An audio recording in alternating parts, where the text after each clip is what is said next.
on here? Okay, back with another live stream.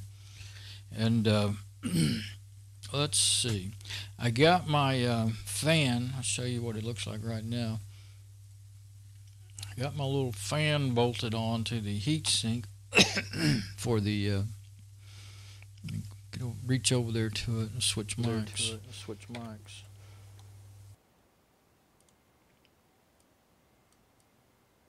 Okay, I had it all centered. I guess I bumped the table or something. So there's what it looks like from the top. That fan has 3 mounting hole, places for mounting screws. And I didn't make a video of this part.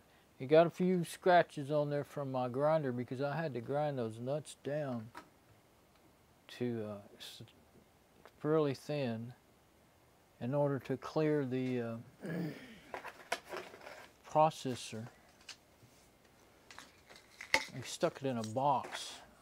Let's see if I can get it up there. Yeah, where's the processor?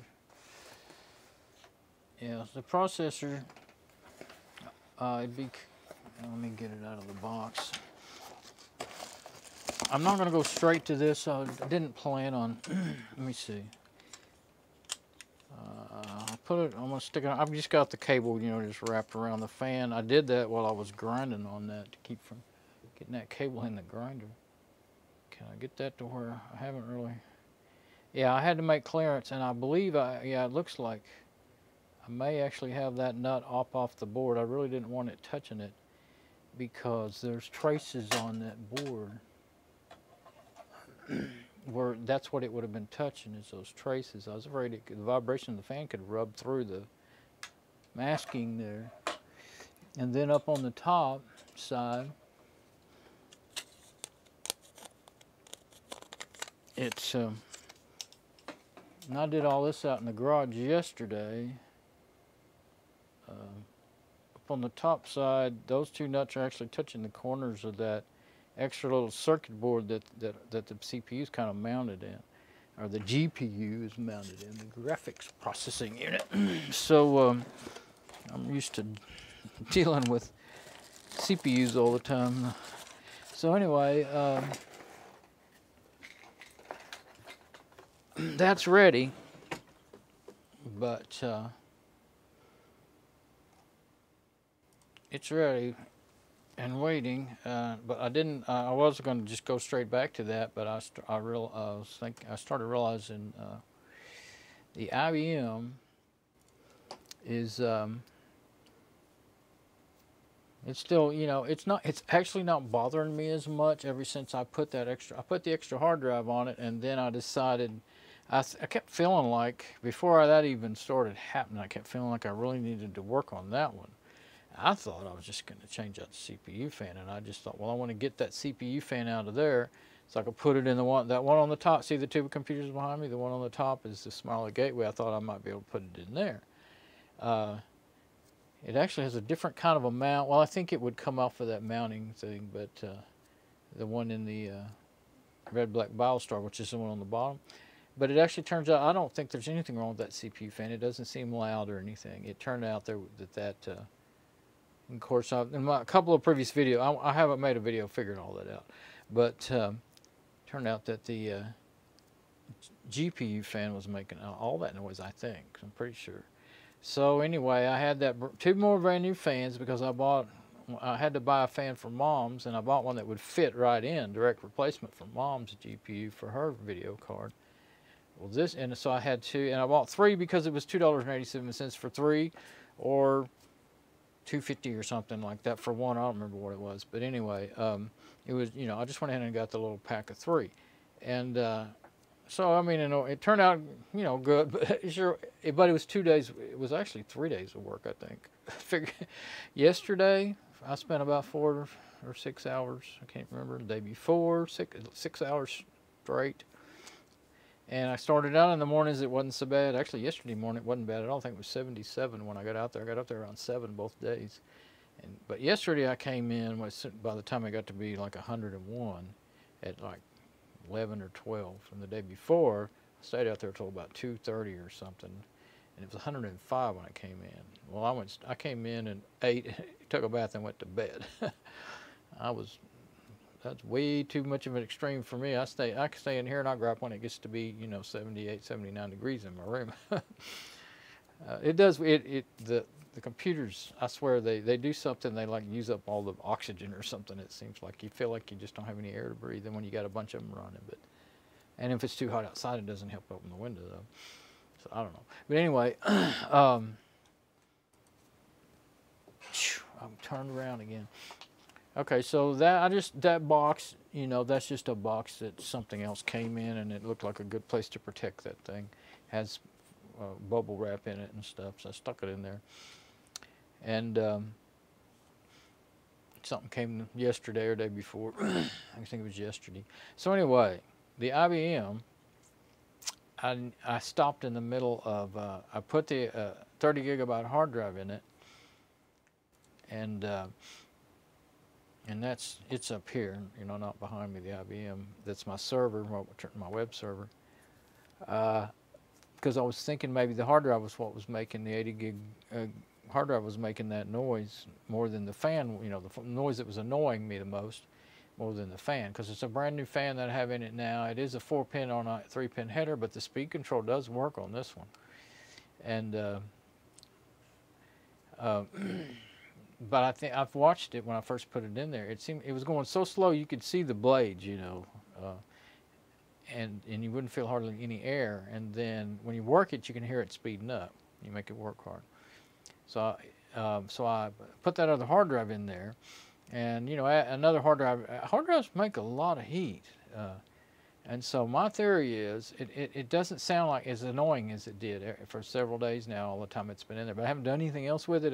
Well, I ran it over a whole afternoon, night, and day until late in the afternoon, scanning both of those drives with ClamAV for making sure they're clean of viruses before I backed them up. So I need to go ahead and back them up, and then I want to do what I had planned on doing, and that's unplug the 80 gig hard drive and see what it sounds like with just the 30 gig, and then maybe even I can unplug that other hard drive too, and I can even boot it to a CD or something. Just let it run. So let it run while I'm working on that one, and that's what I'm wanting to do. And if it makes a lot of noise, maybe it'll catch. I'll try to remember to check on it. And so I'm going to be jumping back and forth. Trying to.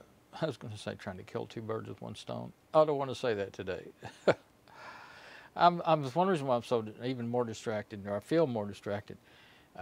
We had a baby. I made a video of it the other 2 or 3 days ago when I first discovered it. We had a baby bird in his little nest in a hanging flower pot on our front porch. It was so cute. I heard it tweeting that first day I went out to work, and I just had to stick my my phone, my camera up there, and let it sit there and watch him for a while. I made a live streaming video while I was doing other things, and kept checking on it. And I caught the mom on the video feeding it twice, and it wasn't very good. When you're that far away, it loses frames, and so it wasn't a great video, but it was fun. Well, I was worried about him. It's been 105 to 109 every day for about a week now, and here in North Texas, and I worried about how that if that bird could make it in the heat. Well, today I thought I should go check on him. I checked on him yesterday, I think. Last time I did check on him, he wasn't out like he's usually out and chirping, and as soon as he hears you, he thinks you're his mama going to feed him, And I didn't touch him or bother him. I didn't want to, scare off the mama bird. I just looked at him. And anyway, yesterday I noticed he was just down in his nest, and he didn't chirp, and I had to get up. I had to climb up on a bench so I can see, the sitting bench on the front porch.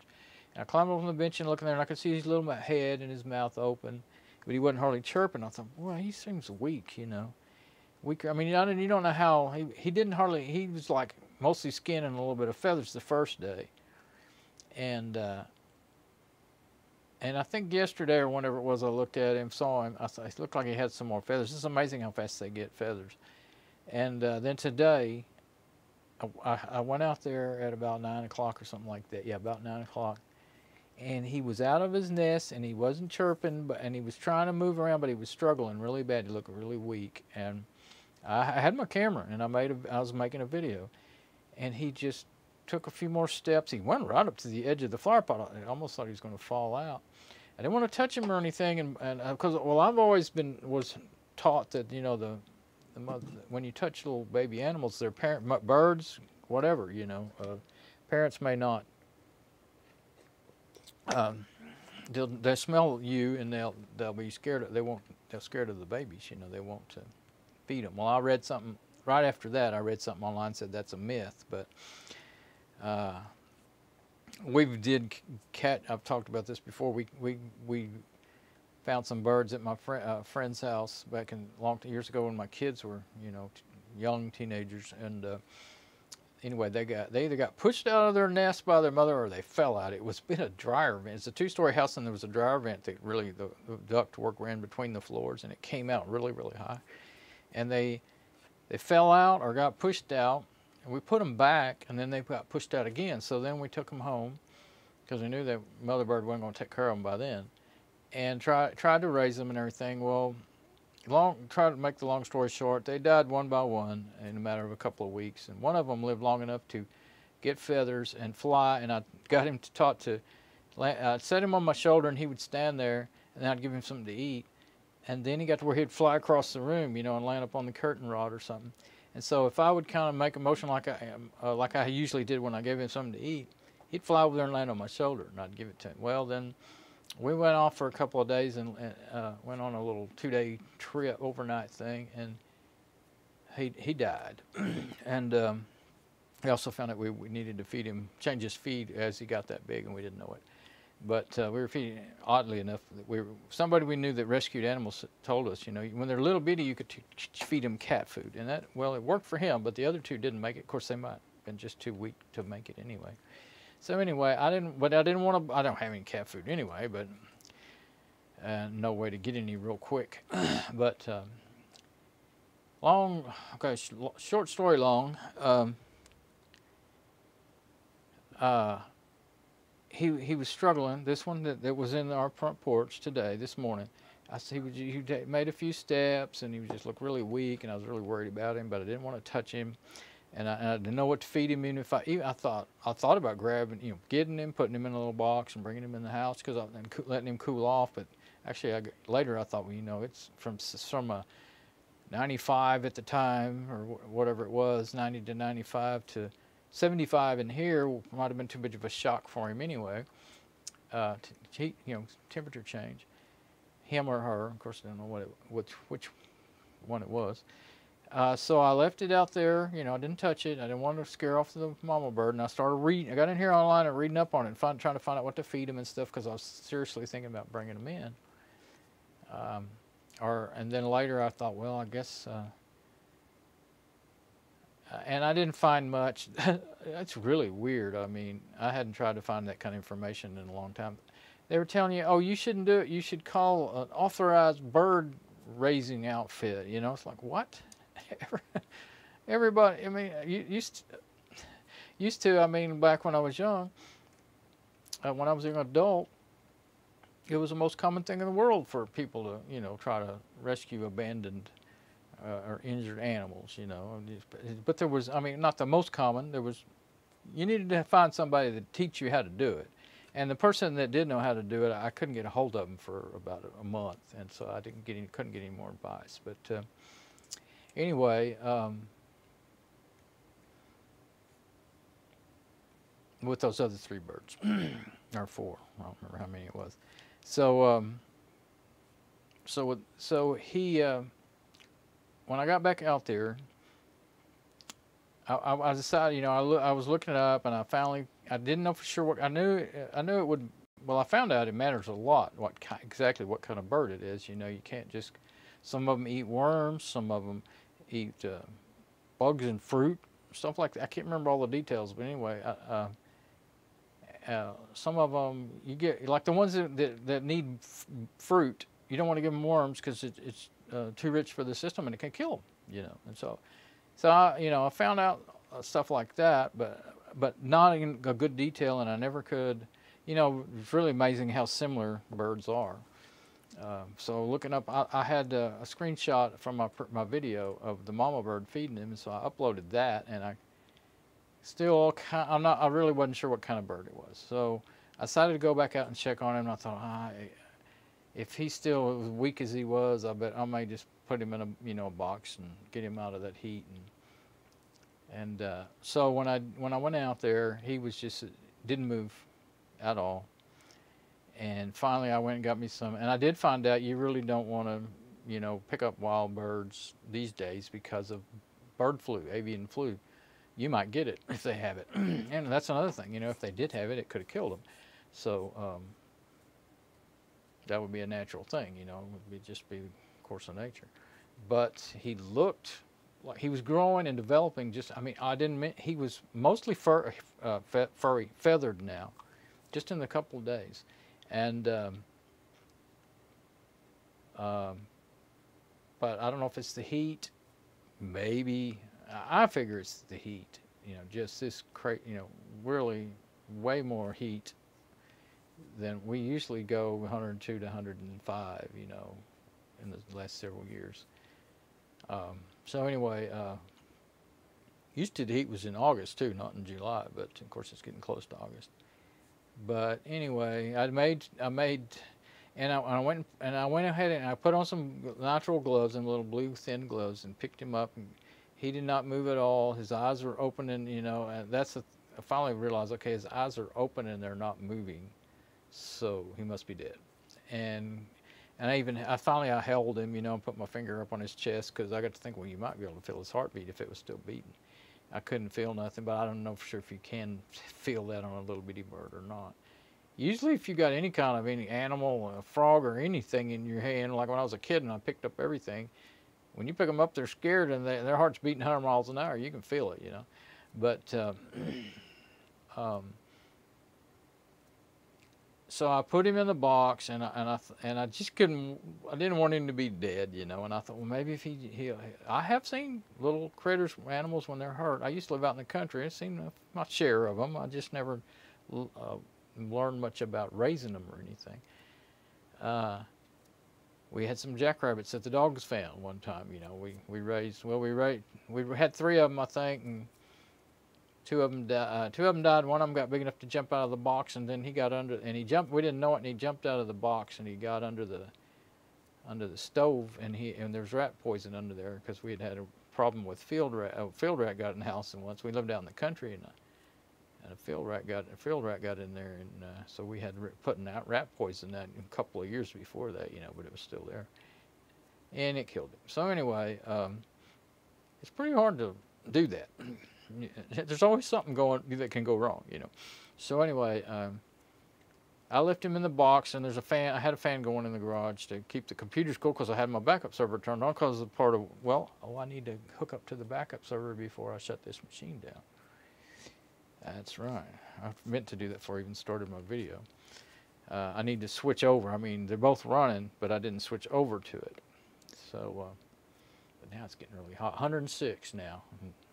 And it's 2 o'clock. I was trying to do this this morning before it got this hot, because I really wanted that. I didn't want that old server and that router out there to be running when it's this hot. It ran okay the other day, last week, when it was 105 was the high, but see, today it'll probably get up to 109 again or more. But so I finally had to accept that he had died, or she. And I still thought, well, I'm going to leave it in the box a little bit longer, and came in. Then I thought, no, wait a minute. The neighbor's cat comes in the garage all the time to get out of the heat. He comes in there and gets some in our attic. And I thought, that cat, from what I remember, is a pretty good little hunter. So he'd go chew up that bird up. And so, or just play with it, even if it doesn't. You'd probably see that it's dead, and it probably just mess around with it. So I went and took it and put it back in the flower pot, so that in case its mama, and I was reading the mama and daddy feed them a lot of the birds, and I thought mostly the mamas just fed them, but put it back in the flower pot so that make sure they could see what happened to it and it didn't just disappear, you know. And then I'm sure it'll be gone, but you know, I mean for sure, you know, tomorrow. And then I guess I'll probably go bury him. So the videos I made today, I made 2 while I was doing all that, and those are sad, too sad probably to ever look at again. But I haven't looked at them yet. But anyway, now I was trying to just get to work and get my mind off of it, and I wasn't really planning on talking about it on this video about computers. But oh well, that's how it goes sometimes. But I was really, it was just a special thing. You don't get to see a baby bird develop like that. You just don't ever see nests in a place where you know you could get there and peek into it, you know. And that just happened, you know, this time, and he died. So my mind's on the baby bird. I was just gonna do it. Let's see. Well, let's get back to the SM58. I switched over to the other mic. Well, it's working at least. It hasn't been working. I won't go off into that, but I've tried something else too. Well, I will say this: the wireless mic. It's been working flawlessly ever since I got this lapel and set it, you know, plugged it into the phone and turned this phone into my wireless mic with IP webcam. Just stream audio only is what you do. But and then the other 2 stream video only. And I have figured out that doing it that way you get less drop frames, because when the phones, these are quad core phones too with 1 gig of RAM, only 1 gig, but quad core. But they, well, I think it's more, not so much the processor, but they don't have a real fast, the most they'll get is like, the absolute most I've ever seen them get on the Wi-Fi is 37 megabits. So, and I can do 1700 on my router. So, I'm just showing the desktop again. They're the bottleneck, you know, and so like splitting up the audio on one phone and video on 2 others. But I'm only usually, well, sometimes I do stream 2 phones at once, and I do see a difference in the delay and stuff too. But I got my finger there on the mute button ready to go. The control 3 is how I do that. But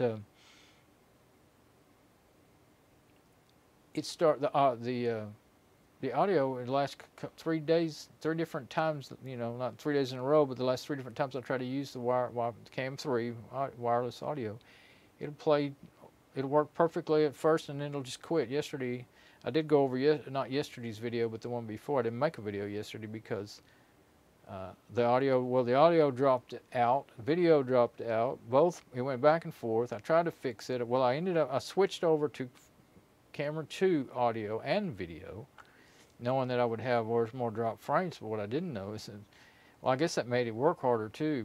But it was, that day I worked outside till it was 105 is what I saw. And immediately when I came in, it said it was 106. But outside I saw on Google, you know, when I searched on Google, 105. Somewhere in there, close to 105, that phone got overheated and just shut down, completely shut down. And I didn't even realize it. Because when I kept looking up at my preview on my live stream was still good. It didn't go down. And my preview, what I didn't realize is it was never changing. It had stopped on the last frame of video that it got. And I guess I had forgot to check the audio or something. I was just looking up and seeing the video. So anyway, that whole video is just a mess. And I went through it today and saw what really happened. And what I think maybe, hopefully, what was causing trouble, I'm looking at it right now and I can see I've got I'm talking on it and I've got a perfect, you know, audio stream, is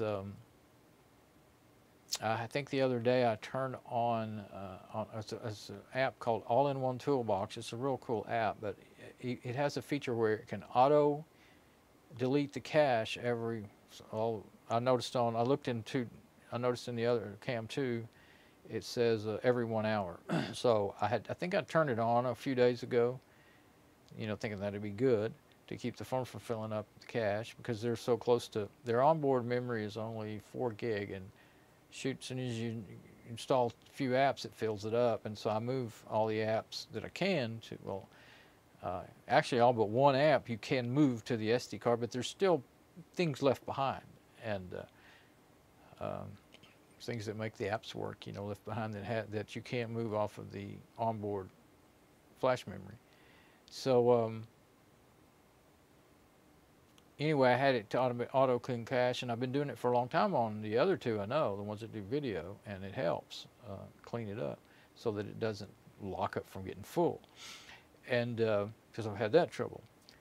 And so I think I turned it on the other day, and I think maybe that's what caused the audio to quit all of a sudden.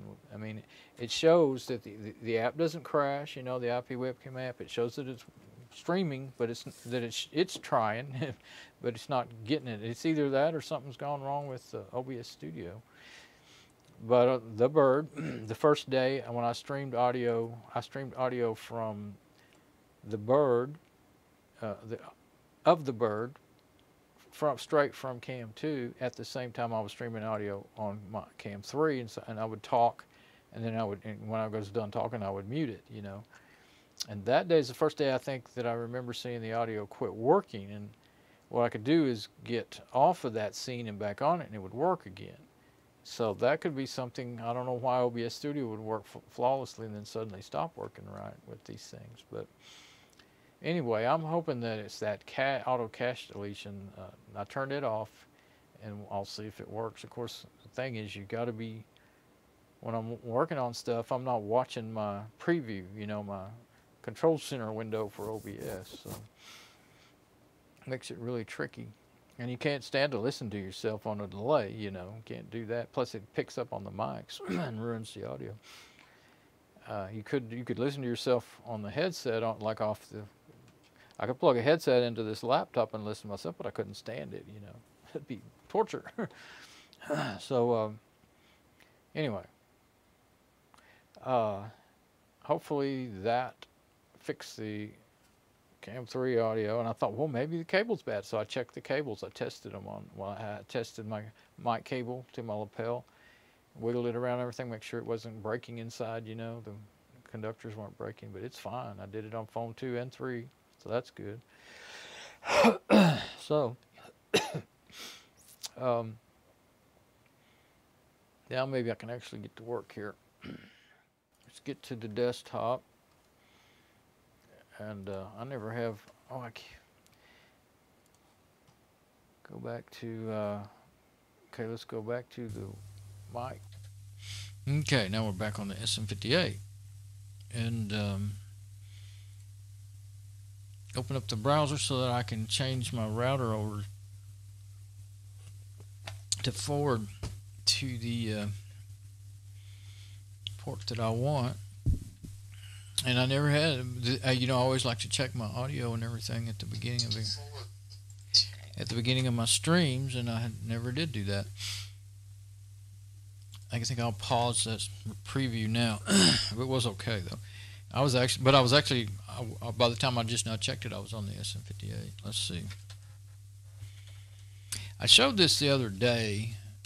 I kind of hesitated about doing it until I got it in my head exactly where to go and where not to go on a video, you know, and you know, things you don't mind showing and things you don't want to show in your router. But of course, the internal ports are common to every, you know, well, they're very similar. Like this router's, that was weird. It showed a whole bunch and then went down to just a couple of things. And when you reload this silly page, it won't reload that page. It goes back to the first page. But anyway, those are common, you know. I mean, some routers are 168.1 or .2 or .10, but so that's not a secret thing.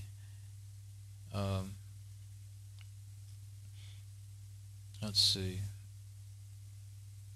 I mean, it could be, if someone broke through your firewalls and all that stuff and got into your, you know, then they would know what machine they might want to go to. But that's it. But if they do that, they just, you know, if they can do that, they can do a lot of things anyway. So now did I? Yeah, I did reboot. I don't see the. I hope that it's there. Let's see. I think I remember its IP address. I was looking to see. I wanted to see the backup server on the router, but it doesn't always show up. And sometimes when it doesn't, I can reboot this router and it will show up. But I've also found out that it's there, even though it's a lot of times when it doesn't show up. Yeah, there it is. Since I've been there. 154. Yeah, it's up.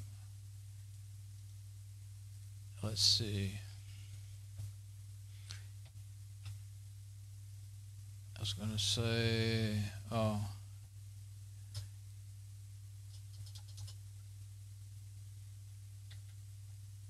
Oops. There's what I'm looking for. Now that should be the IBM, if I remember right. Okay. So, but that's locally. That's not over the internet. So in order to, on this D-Link, DR869, you got to go into port forwarding, and you got two things you got to set. You got to do port forwarding and virtual server. And yeah, 124 is where it is now. So all I have to do is do that. You don't want all the HTTP and all that. You got to hit apply, and then you got to hit save before it's done, or you'll lose what you just did. But I also have this HTTPS, so yeah, it's in there. It remembers. So I hit save. Now these are the standard ports, so it's not like I'm giving away secrets there either. And of course, when you go to my websites, then you're going to whichever machine I point you to. So 154, and yeah, it's easier to, instead of copying and pasting, I can just use that drop down list it automatically makes. But if you don't remember to do that, save it after you've done all that, then 154,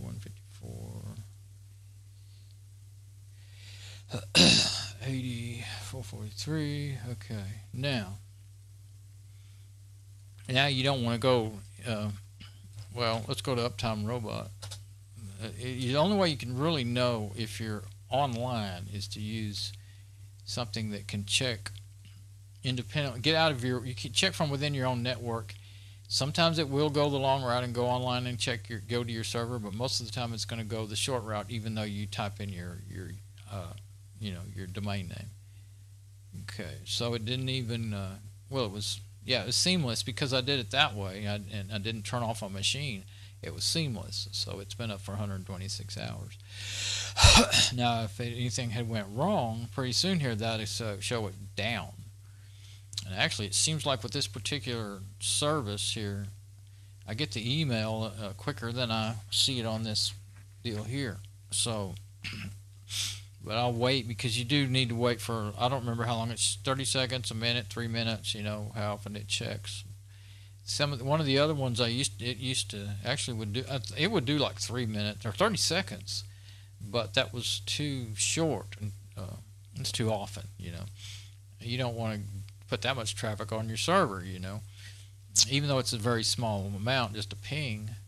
But anyway, that other one, you couldn't change how long I don't know if you don't need to on this one, but some of them you can change how long it waits before it considers it a timeout, an error. And that other one was like 10 seconds and you couldn't change it, so I kept constantly getting your sites down, and it would make me, and I'd forget that was the one that was kind of doing false positives, because it's just slow. It's not down, slow because for whatever, many reasons. But so yeah, I'll leave that like that. Well, I'll come back to it. But I believe I'm online, and now if I want to shut down the IBM so that I can, my backup server's online, so if I want to shut down the IBM and do whatever I want, I can. Now, when I was setting up, all I was thinking about was getting those shots, and I wasn't thinking about needing a shot on the IBM. But I can, it's easier. That one's better, but this one's easier to get when I have that one set up like that over the table and everything. I can get this one. Just get, it'd just be bad video while I'm moving it. Bad video while I'm moving it. Kind of like bad audio when you have both mics on at the same time. Okay, so I have notes for myself. Oh yeah, the backup. That's what I want to do first. Oh, now see, I would have really kind of wanted it. Well, I forgot to do the backup. So what I would have really wanted was the what I can do, I've done this before, is it's not really what I like to do with my drinks, but I'll put them over there on my work table. Grab this and put it over here, and it'll be at a severe angle, but it will be pointed at the monitor. It's actually closer than the way I normally do it. I don't have to zoom in, so it's, other than the severe angle, it's actually clearer. Not sure what's the best way to do that. I guess about right there. And I can plug it in too, so they won't run down, because I have another charging cable over here on this side. Should have plugged it in before I thought I was finished adjusting, huh? All right, so backup drive. Well, it's over here. I think you can actually see me getting it without me. So once I do have to move the camera again, it won't quite reach. Well, I need to get it off of this machine. So, so what I got to do is right click on there, unmount. Okay, now let's go back to cam 1. Yeah, I don't need the Krusader running either. This machine, ever since I installed I think it's VirtualBox. VirtualBox seems like it's using 35%, 33%. Guess it's doing it because it's on the camera. Okay. Anyway, it been crashing some, but the last couple of days it hasn't. But I haven't tried to run any of those other apps. Okay, now I can unplug it because it's plugged. It was plugged into the.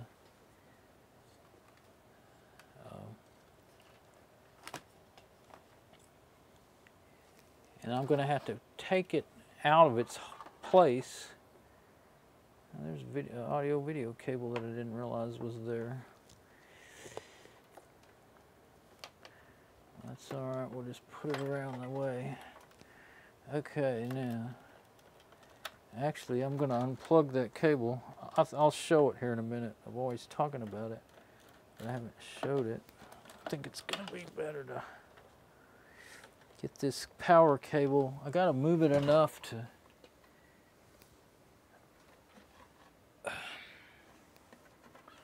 Where's that thing? Yeah, there we go. Get it out of there because there's no telling what all it's wrapped around. Okay, now I got to move this enough so that it'll reach over here. It hasn't been moved in a while. Dust. I might as well wipe it off because I'll just keep on getting into that dust over and over every time I touch it,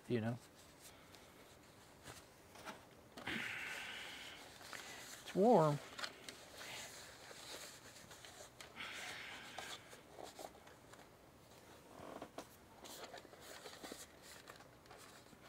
Yeah, I don't run this thing 24/7. I turn it off every night. So, if I want it up there, or I want it somewhere where it's gonna fall. I've got all these cables back here. I think that's what I want to do right there.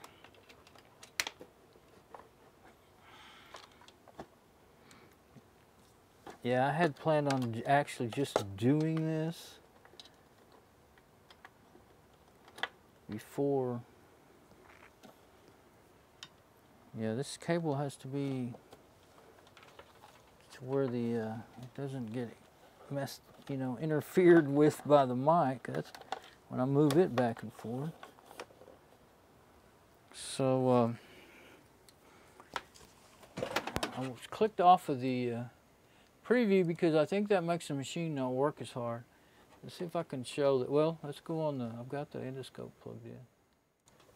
So here is this weird proprietary USB for the Seagate USB backup drives. See how short that is? Now you don't think that's short? Let's compare to the standard. I think it's a USB-B, if I remember right. Look at that. So why are you surprised that that short one just falls out at the drop of the hat if you sneeze, you know? And they could have just used standard, you know, port. Now it could be, you know, notice it's kind of separated in double. It could have to do with, it should, I mean, it runs on 5 volts, right? I mean, that's what comes out of USB. So, I mean, USB has 5 volts coming out of it. So there wasn't any need for a proprietary port that I can see and cable. I don't know, other than, I don't know, maybe stopping somebody from using a 10-foot cable or something, you know, and causing the trouble on the drive or something. But, you know, I'm trying to think of a reason other than just trying to be contrary, basically. So anyway, it falls out so easy now. I'll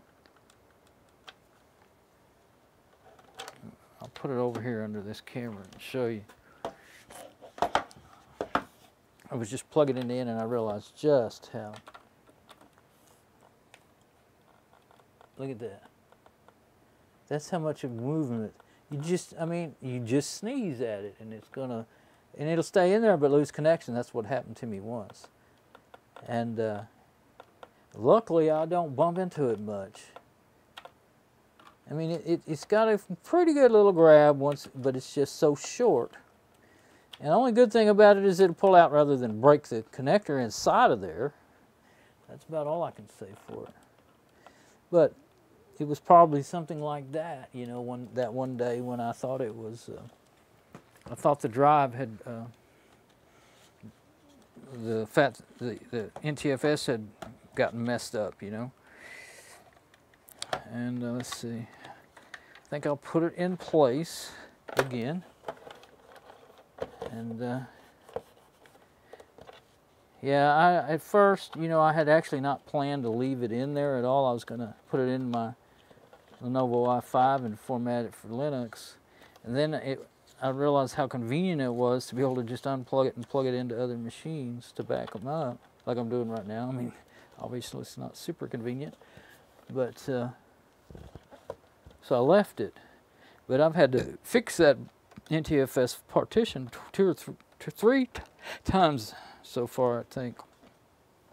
Luckily, you know, and I've solved, that was the one complaint people had on that drive.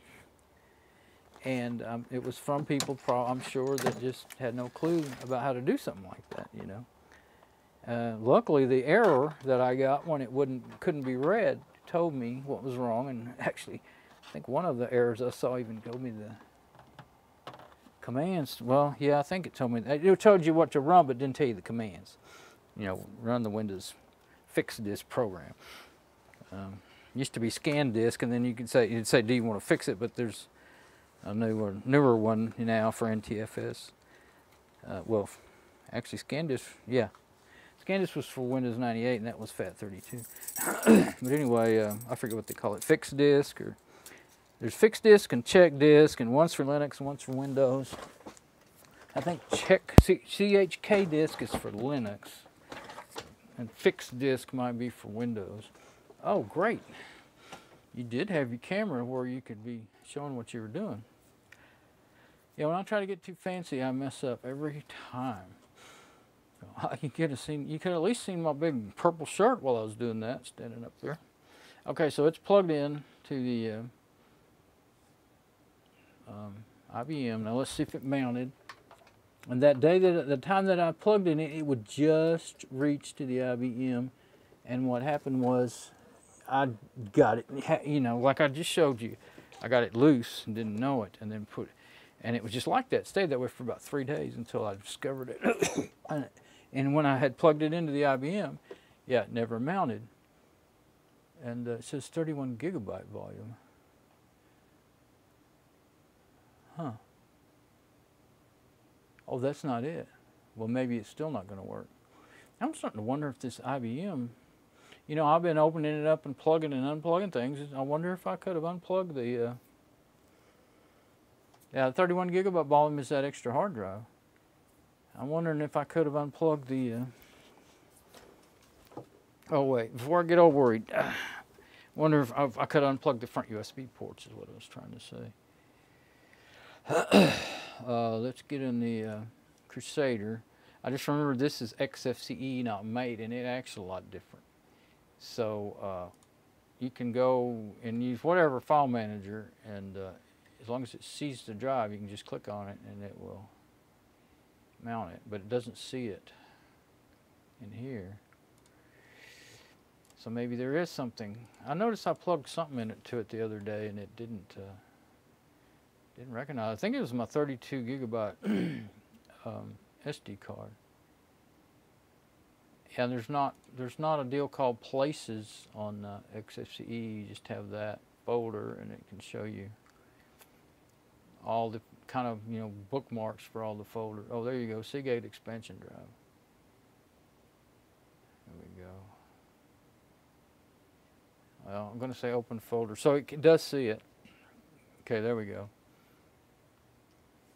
Well, why doesn't it show all my folders? It hasn't mounted it. It's there, but it hasn't mounted it. Oh, I think that's actually my backup for it. It is. That's the backup I made of it, the original files, yeah, before it. So yeah, it's not showing up. I had this problem the other day. Okay, I don't know if this is just a thing with XFCE or what.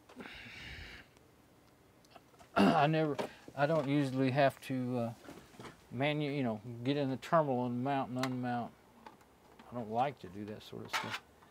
I don't like, when you make one wrong move and you could be deleting every file on the drive. Okay, now I tried the top port, now I'll try the bottom port and see if it mounts. Oh, it's not running. But it's plugged in.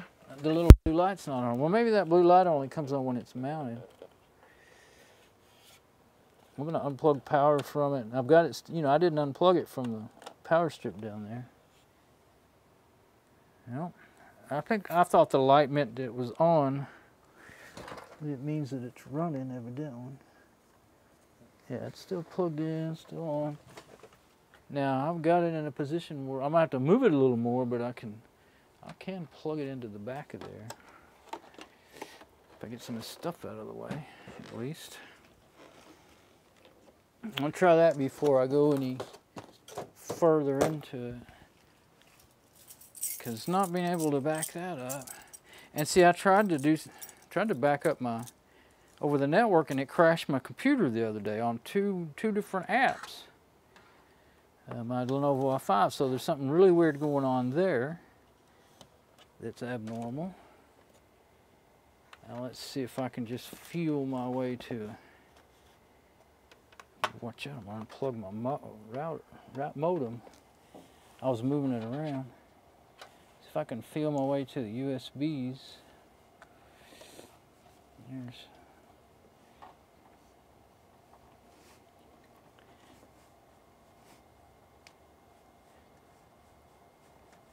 Well, I got the spot, but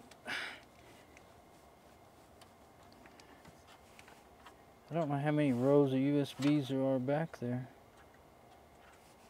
I think there might only be the two. I know there's another one right next to the where I have the keyboard plugged in. I can feel that.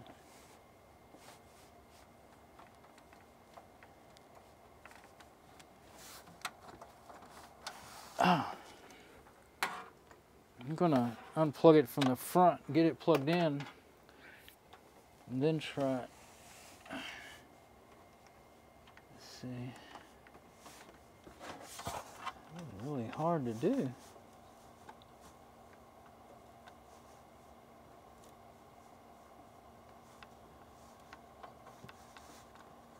All you can do is try it one way and then try it the other way. And then I'll lose my area of where the cable is. There we go. I want to try to turn that over.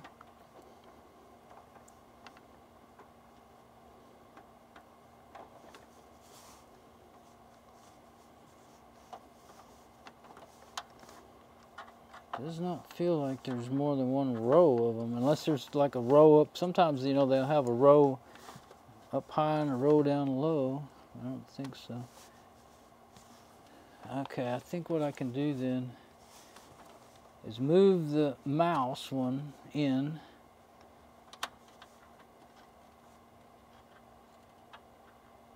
Uh-oh. I think I know why it won't work. I think there's a bad port on this one. I know one of my, I just remember one of my machines has a bad port, and I put tape over it. Yeah, I feel the tape.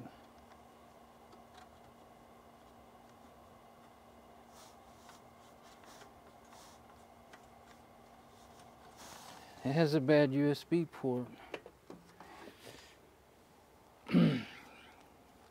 Nothing ever turns out right lately. Oh, I'm gonna have to flip it up. I've still got that string on my router, so I don't lose it down in the abyss in the back of there. Yep. Can't see it very good because it's not. So I'm still a bit dark, but yep, it's got the red tape on it. Bad port. There is no more USBs.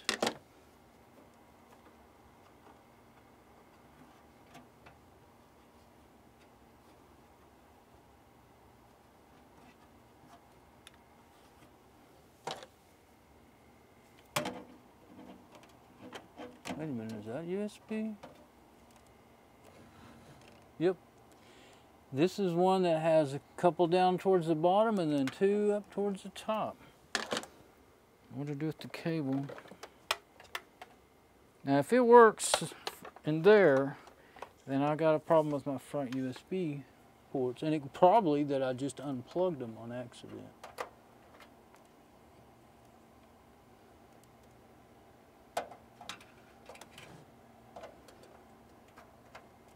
There we go. So this was one that had that. Like I knew something had that. Okay. But I left it unplugged from the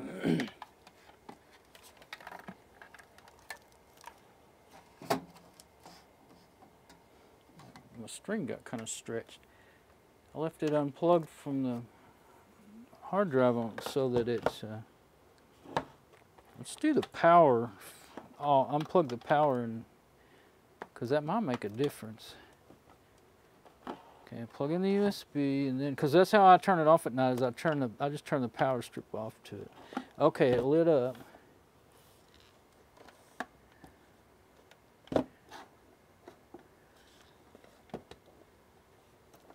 Set it on top of my. Actually, my first thought was to set it up here on the box. There, I hear it reading. There we go. I suppose. No, it wouldn't reach. I had it over there in the rack because it would reach all the machines in the rack. This is the only one. Well, actually, it will just reach the front of this machine. Okay, I think it's going to mount now. Dang it. So I'm always talking about it. Now you can see what a pain it is.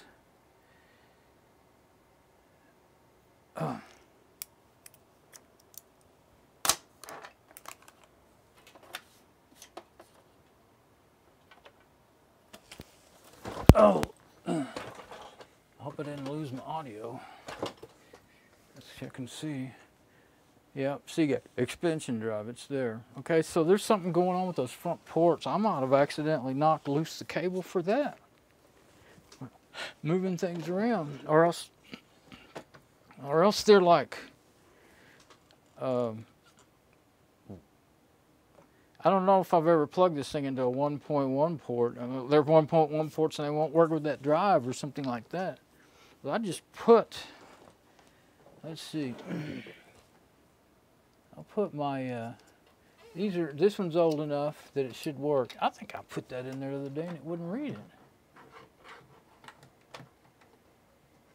I know it's 1.1 compatible. Let's see if it mounts it up. It should mount up something. Seems like I put that 32 gigabyte SD card in the USB adapter in there a couple of times and it didn't work. So that's why I'm thinking there may actually be a problem with the ports. I'll just leave it for a minute. Yeah, there's FAT32 partitions on that. That's one of those Fedora USB sticks. Okay, so turn on my preview for a minute too. Now,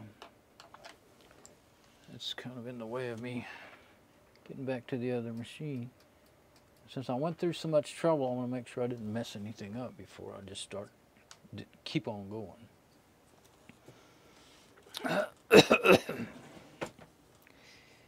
Preview's playing. Let's see how that. Okay, I had audio on the preview. Now I'm thinking I'm going to change to the other mic. I guess I'm worried about. Well, I'll say it every time. I like the sound way better on the SM58, but I'm also worried about what if that one cuts out the wireless and I don't know it. So let's. Okay, now we're back on the SM58. Excuse me. Yeah, I got some dust stirred up over there. Now let's confirm that it's working. Yep, I heard the big cough again. I picked up on the mic, I'm sure. And during all that fiddling around, I got my chair turned.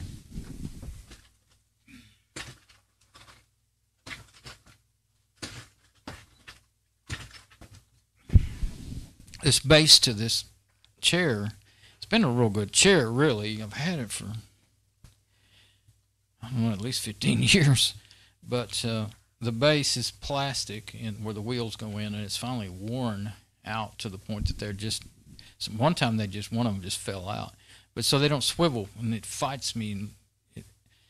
And if I try to, if it hits my heels, it hurts, I mean, it really slams. Or I'm trying to make it go,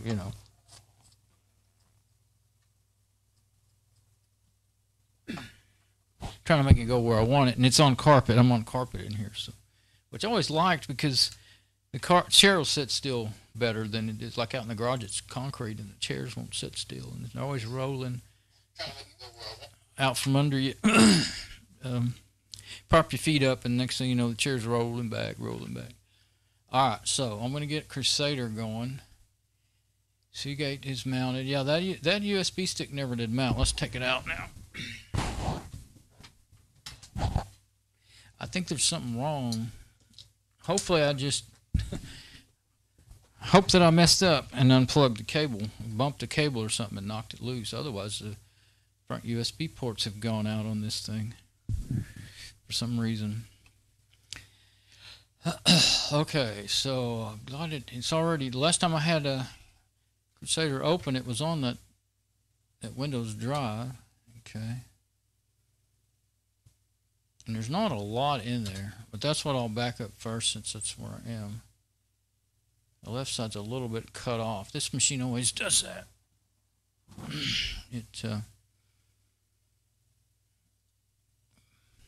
You can get it to fix. Let's see.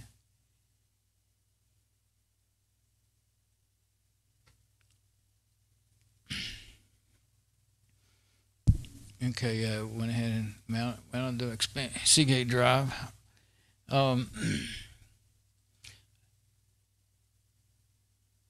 Start with pictures since it's the top one there. And it's best to do it that way. And then select everything that you want, because if you just say right click and say synchronize selected, which is what I'm going to do, but I'm going to select open pictures on that side and pictures on this side, and then select everything I want to synchronize and say synchronize selected files. If you just do folders, and when there's a lot on the other side, make sure you do it the way you want to go. I want to go from right to left, recurse subdirectories, and that's all I need to do. Compare. It'll take a whole lot less time than if you let it make it compare several thousand files on the left side to just a couple hundred on the right side. Okay, synchronize, confirm overwrites. Always leave that checked, so I can know if I'm happening to overwrites. Excuse me.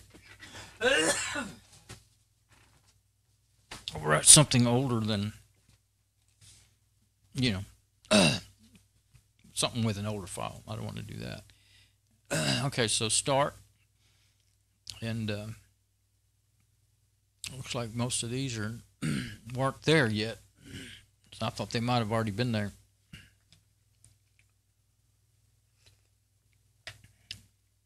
And I did scan this whole, you know, the 80 gig drive with the Fedora 23 server, and this is the Windows NT drive that was Windows 7 32-bit. I scanned them both with ClamAV.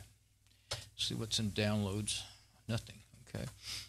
Let's go ahead and get this out of pictures. Sometimes I forget. Oh. Seagate. Stay in Seagate expansion drive. All right. Now downloads. Nothing. Documents. There'd be something in there. Maybe. Oh, there's just that. I know I have that. I think that's all there is. Oh, ETP server log. Oh, okay. Let's go to documents. I'm not going to go looking for the, well, I can. I don't know what ETP is, actually.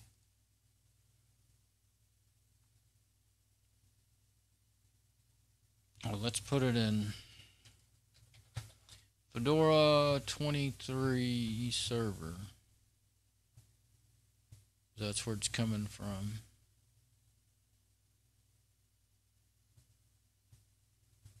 I guess I should order these by name. It's just really jumping around a lot now. Yeah, I need to go back up. There we go. Yeah, that's never been backed up. Oh, that wasn't the server. That was the Windows 7.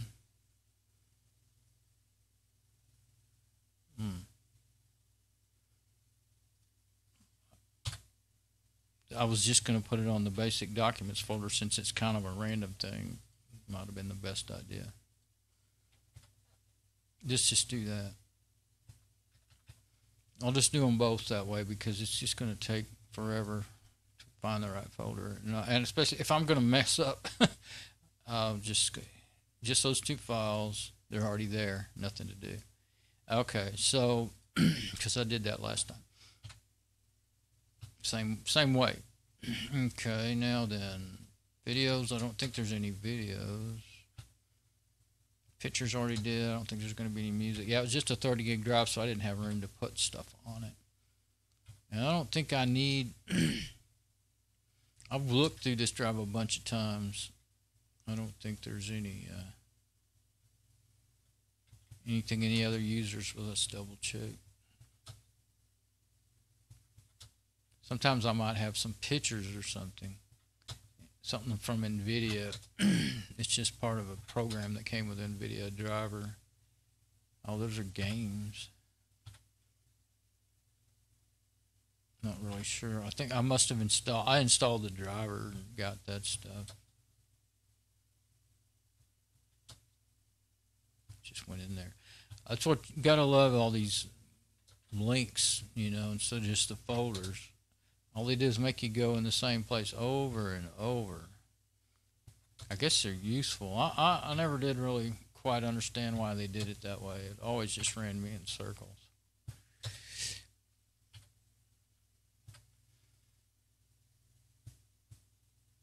Default and default user, all users.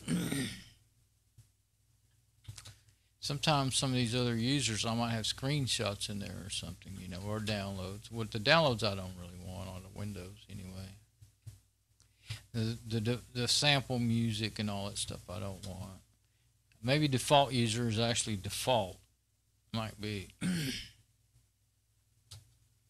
And sometimes a video ends up in, that I made ends up in one of those folders. So it's always good to look. Or sometimes when you update things, see like this, all users has got all this stuff to do with the programs that are on the system.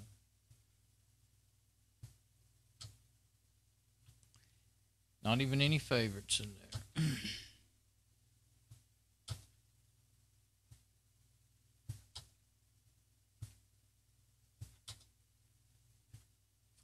You have to wait on this one. This machine's not real fast.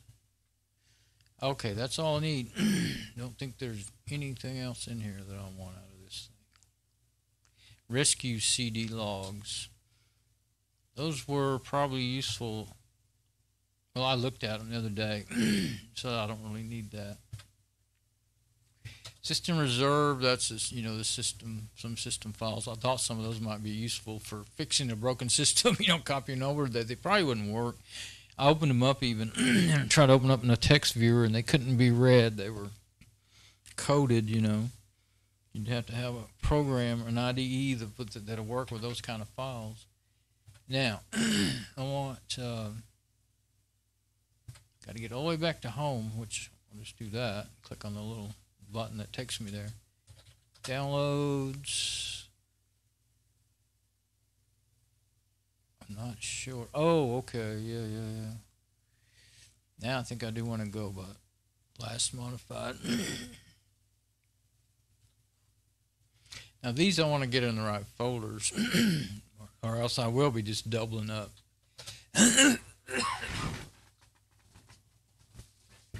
Recently I downloaded these. Let's start with Fedora. Those, yeah, they're already on each one. Public RSA key. That's in my Fedora. That's not where that belongs. Let's fix that right now.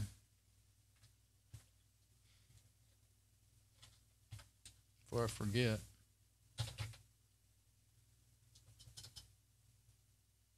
Fedora 28, okay.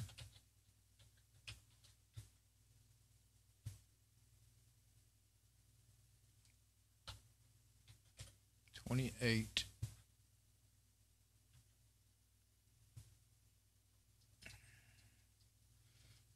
Doesn't look like I have.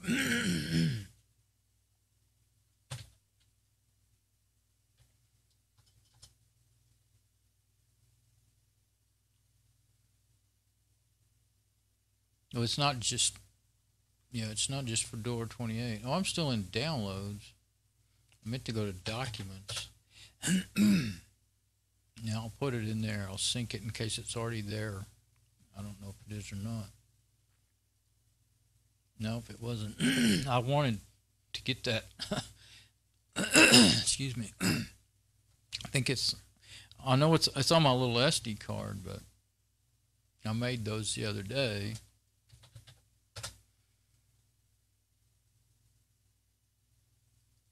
Back to the Linux ISOs and all that. So that one, I'll just work on one at a time because they're all kind of going to go in different places.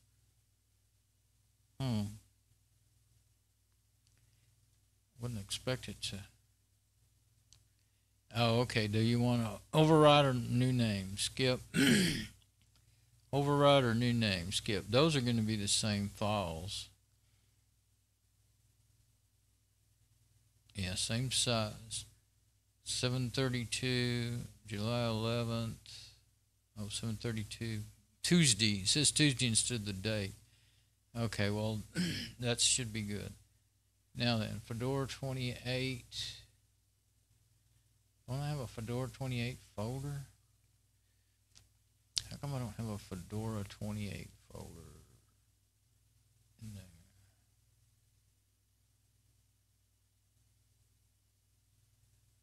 I'm going to make a Fedora 28 folder. Because that's what we're up to now. There really wasn't one, was there? Okay, now. Fedora 28 commands. Linux software info. 28 spins. 28. Live security. Community verify. Fedora 28 checksums. Well, that's Kaspersky. Okay.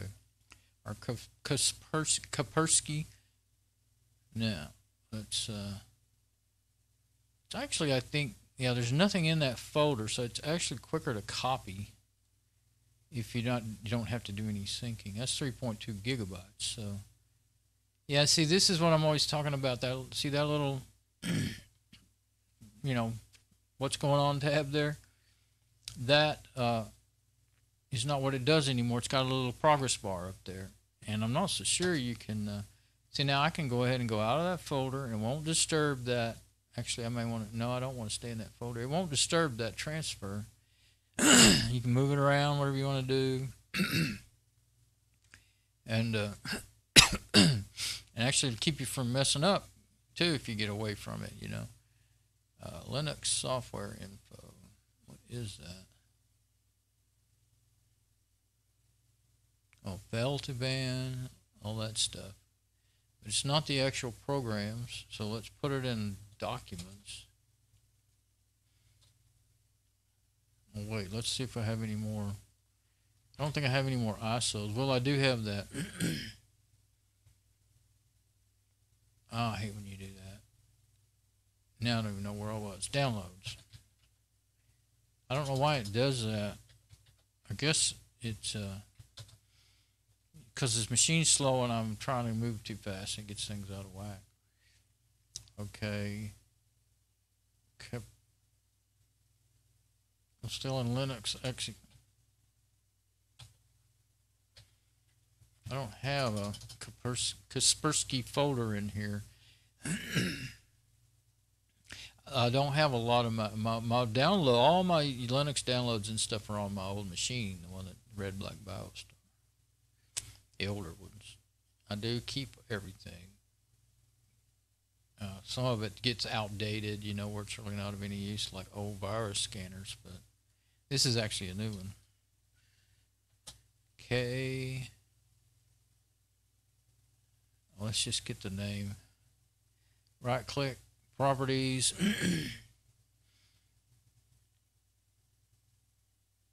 Oh, it had it selected, and I didn't do anything. I didn't click or anything. I was waiting. So I could just, okay, if it says what I want selected, I wouldn't have to.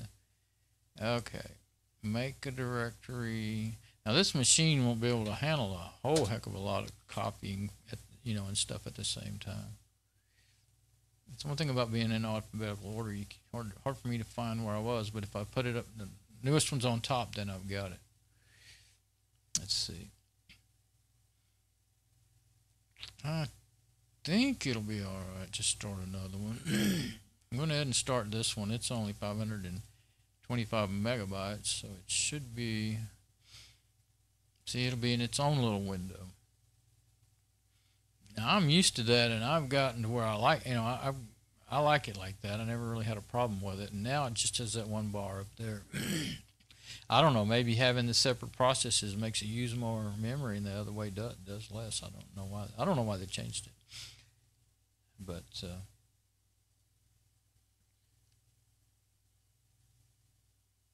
what was I doing? Is it? Yeah, it doesn't tell me. So I might have. If I missed any of the Fedoras, well, I can just do a sync and make sure I didn't miss anything. Automobility device unlock codec instructions. What? Oh, ATT mobility. Why did I put that in there? Oh, it's just in downloads. Okay. I need that. If that's, oh no, ATT. No, that's not what I need. I don't know why I had downloaded it on there, but. Oh, Linux software info. I can hear hard drives rattling now. The one that's being read from, I guess. The 80 gig.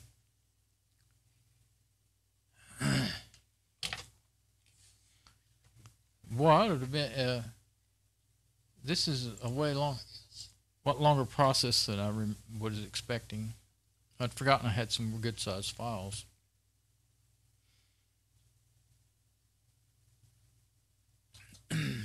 Since I've done this kind of thing a lot lately, I really thought I'd just do it and not do it in the video, and then I forgot to do that. So, ATT. Let's see if there's an AT&T folder or something in here. Nope. I'm just going to copy it over. I bet it's not in there. That's a very small file, so it won't take long. Now, what's the other thing? Oh, the Linux software info. I'll hit sync on that, I think. Yeah, because it may already be there. If you hit copy, then it won't work right, and then you got to start it over and do it again.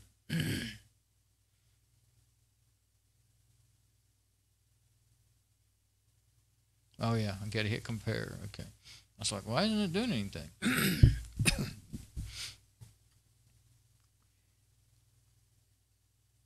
Yeah, I debate constantly about whether to do just do the monitor like that, because at least it's clear, even though it's a really weird angle. Whenever I get the camera behind me and I'll straighten and zoom in, then it's just so blurry because the cameras just can't, they lose. When you zoom in, with a digital zoom on a cheap old plastic lens, you lose a lot of resolution. But if you can hold the camera and not use the zoom close enough to it, then you can. It's still blurry because I did it the other day. I put it right straight in front. It's only readable on these cameras if I can shoot in 1080p, but I can't do that over my Wi-Fi with these. Like I said earlier today, mostly the Wi-Fi chips, I think. Oh, it's waiting for me to hit start. Let's see. Okay. There's only one copy going right now, so that shouldn't be a problem. I was kind of worried about getting too many things going for this machine.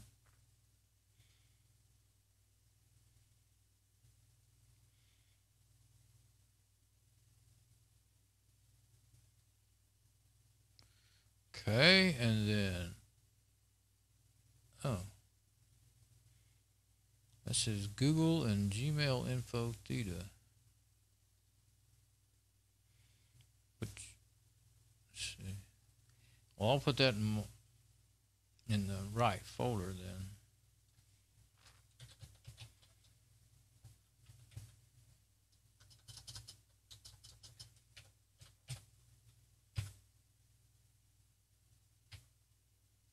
Yeah, there we go. What just happened? I don't think that's in.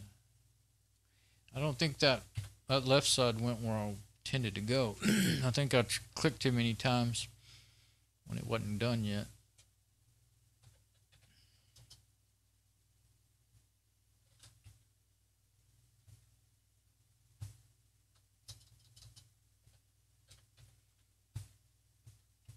Oh, I'm not in documents anymore. It's like, why can't I find the right folder now?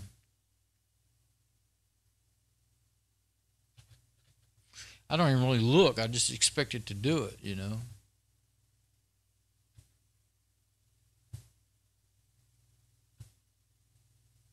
I see what happened now. I was clicked down with the arrow, down arrow a couple of times, and it didn't seem to move, so I thought, okay, there's not any more folders, but it just was taking a while. Now I can sync that folder.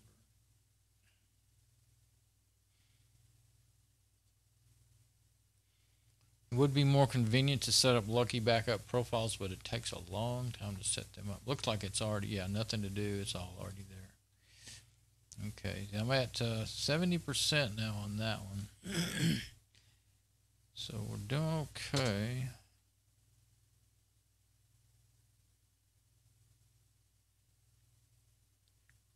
Let's see. Go back to download. Yeah, there's so many different places this stuff needs to be because of the way I did it.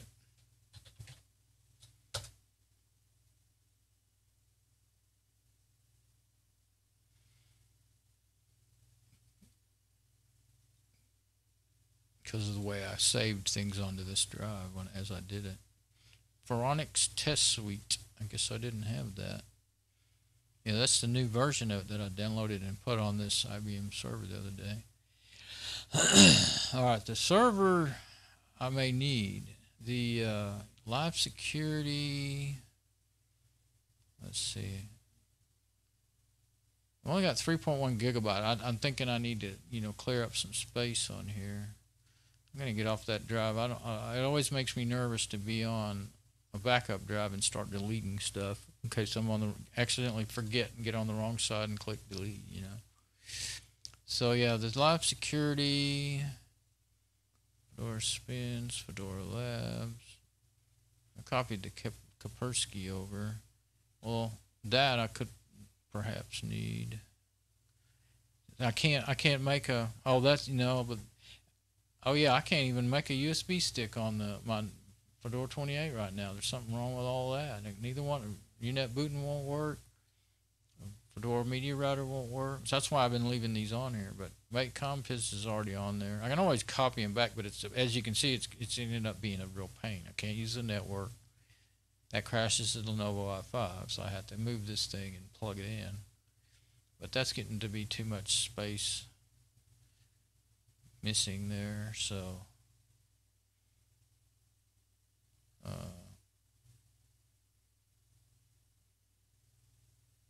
yeah, commands. The one that says commands to verify your download image, I think I'll leave that. I don't know why I have labs and spins. I guess one's a lab and one's a spin. That's why.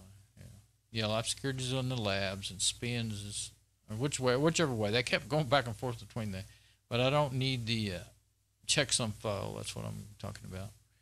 If I'm going to delete the ISO. Okay, and that AT2 mobility, that was something I was trying to do one day, I think. Yeah, I was trying to get the SIM card to work in an AT&T, from an AT&T phone in one of my phones, because they're unlocked, but turns out there's a lot more to it than that. In the olden days, that's all you had to do, is just a couple of things. Now, evidently, you've got to have some fancy software to do it. Okay, so I still have Kaspersky. Now I've got 4.5 gigabytes free. Let me make sure I don't have a trash folder full of stuff on this one. And I just deleted those. Oh, my backup. Well, what if I missed any? I deleted them. Oh, did I just delete what I was copying? Holy crap. I might have deleted those while I was copying. Getting ahead of myself. Dang it. Why don't you tell me? Okay. Not a thing you can do about it, but go over there. Now I've got to go back over there on the Seagate drive and see if I've got files that are partially there. If they don't, well, they may not say part. They just may say that same name in the they'll only be able to go by the size to tell. Because I don't think that was through. I thought I saw something out of the corner of my left eye blink when I did that. I think it was that copy dialog closing because I deleted the files it was trying to copy, I guess. You would think you would get an error or something, but we didn't get an error. Dadgum, I was going along so well. Check when you get old and forgetful. Okay, so that one I may actually use. I'm going to leave it. And that one's pretty big. It's almost 3 gigabytes. Okay, yeah, because I had about 10 gig of space before I started downloading that stuff.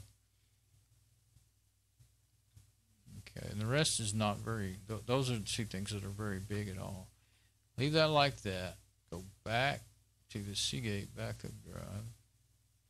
And let's see if I can figure out what I messed up. 52 megabytes. I think it finished long before I did that. Fedora X, Fedora 28, 1.4 gigabytes. Well, if I run the checksum on them and they're not all there, then it'll tell me, and I will usually do that. So, golly, I really don't know. But a lot of times when you're copying files, they'll have a .pat file extension until they're finished. I could have got lucky and did it. I can tell in my video. When I watch back my video, I can find out. Remind me to check that. Somebody remind me. All right, so I mean that looks about right. 1.4 gigabyte for live security, and then make comp as 1.8.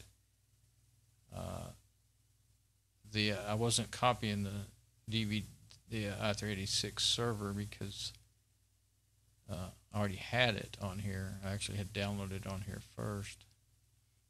That one there, yeah. That one there should be. See, if they're like equal, not any extra files, then you can click, just say sync directories like that, and it'll be fast. And it says, what do you want to do? Override it or skip it? Oh, I hit overwrite and I meant to hit skip. I'm going to hit skip and hit apply to all this time so I won't mess everything up. I mean, I just didn't want to override an ISO and it take forever. What thing. It's a little small file, doesn't matter. I mean, they're the same files. There's just a slight difference in the age of them. And usually it's pretty good, Krusader's pretty good about asking you the right question, like the one on the right's older when it asks that, usually. If you can pay attention, anyway. Okay, so I think I might have got lucky, but I'm not sure. And not broke that copy. It could cause me a real headache.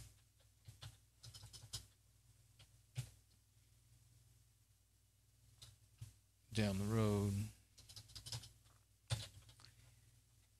Oh, I keep tapping. I was trying to go to documents, but I don't even know if that's where I want to go. But now I got 6.3 gigabytes. So I don't think there's anything going into the trash on this one. I think it just deletes. DOC for documents. Yeah, I think there's going to be some documents. Probably some that haven't been, synced.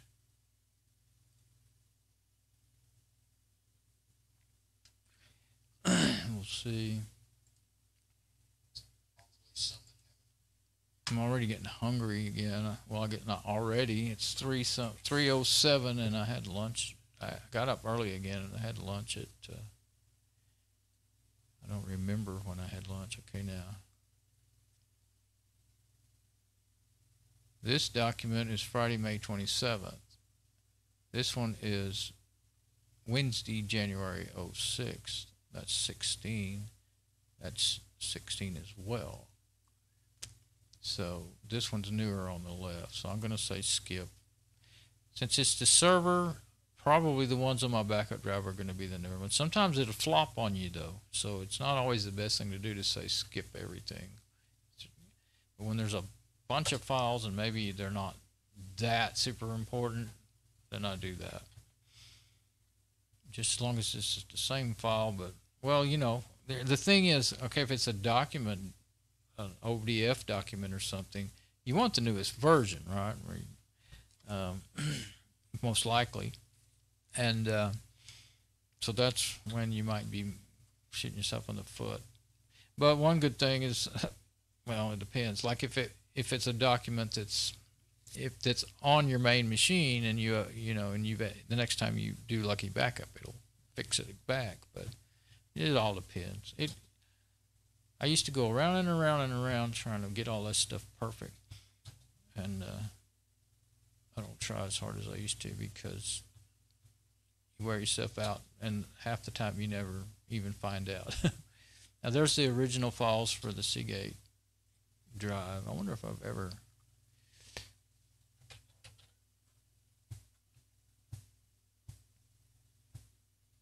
What's this called? Backups or what? Lost it. There, backups. Okay. I don't know if I have a folder that says backups. I don't.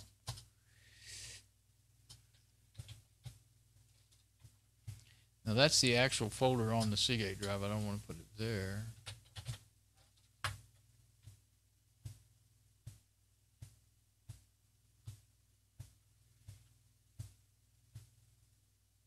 I guess the only safe thing to do, really, I mean, probably the Seagate extension drive is just back up that folder. This is backups. It'll probably confuse me, but I'll just copy it because it wasn't there. It's not going to be very much, 18 megabytes. I did that. Of course, backing it up, the thing was is I wanted a backup of its original files in case they got broke, you know, that before I put anything on it. That's what that was.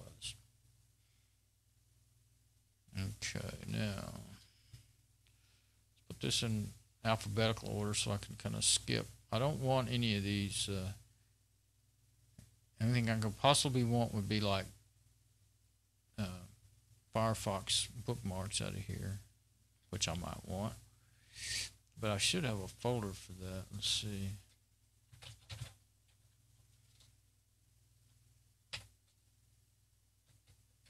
IBM, yeah, there it is. Back up. IBM. What do I have? Oh, I have my, I have mail and I have www, which is my website. That's all I have in there.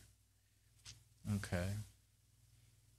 But I don't want Thunderbird. I don't think I ever set up my profile in there or anything. That's thumbnails.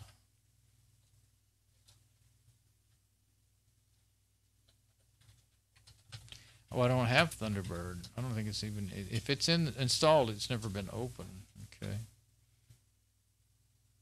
Clam AV.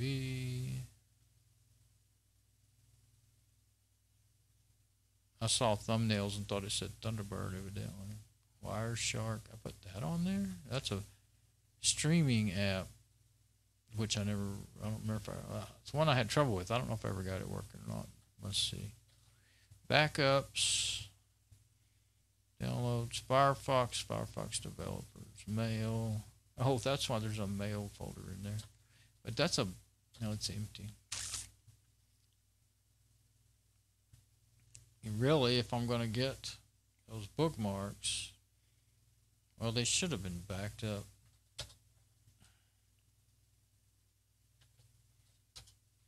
This is my, that's right. These are the standalone setups. So I need .mozilla.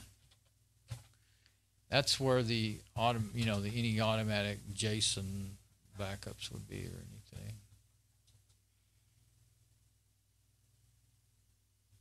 If I can find them.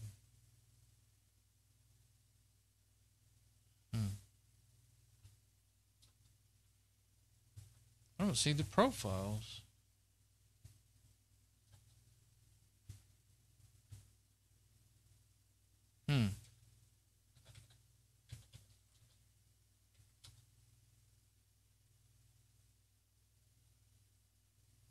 Where are the profiles?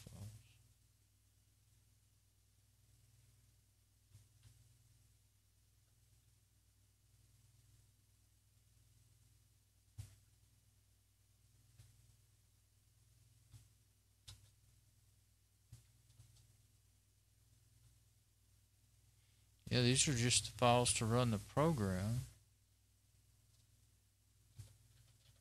But the .mozilla should be where my, probably in Firefox. Oh, there they are, right there. Yeah. Dev edition and regular edition. The regular edition probably has some good, useful, bookmark backups. I don't know if I made that or JSON. No, those are, okay. Those are automatic, I think.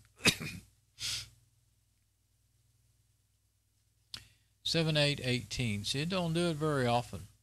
So if you want to actually get the host, you better go ahead and do a backup. Open up Firefox, do a backup. Normally, you know, I like to do, I think I'll do the HTML backup. But don't expect that you're going to get the most recent backups. This is why I'm going around in circles like this. You don't expect you're getting the most recent backups just by backing up your Firefox profile, because you won't.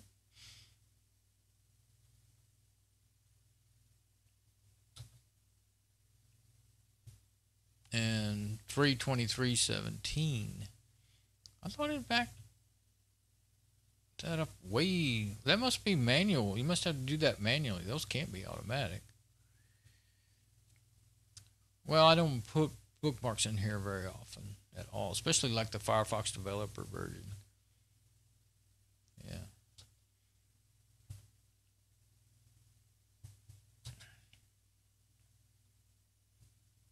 Session restore backups. And I did learn something the other day. What is that? Places SQLite file. That's where all your present bookmarks are. So yeah, you do have them, but I don't know how you could. You'd have to overwrite that places file with this one, and you wouldn't be able to merge them, you know. So let's go ahead and I'll go ahead and. Well, before I do that, before I copy the .mozilla folder, I got ahead of the thing again, didn't I? Yeah, before I copy the .mozilla folder, I want to make sure and get my backups of my website. I think that's, that's my, okay, straight backup from the, yeah, there's two different, oh, that's right, there's two different backup, website backups. I have to get in a Krusader root mode to do that www one. I think I'll do it now. I'm going to have to open up Firefox, do backups, and then back up the Mozilla folder and all that stuff. Usually I just back up my bookmarks in HTML format and save them in a folder in my documents called bookmarks, you know. Forgot, I was about to forget that too. Okay, so I got to have my root password.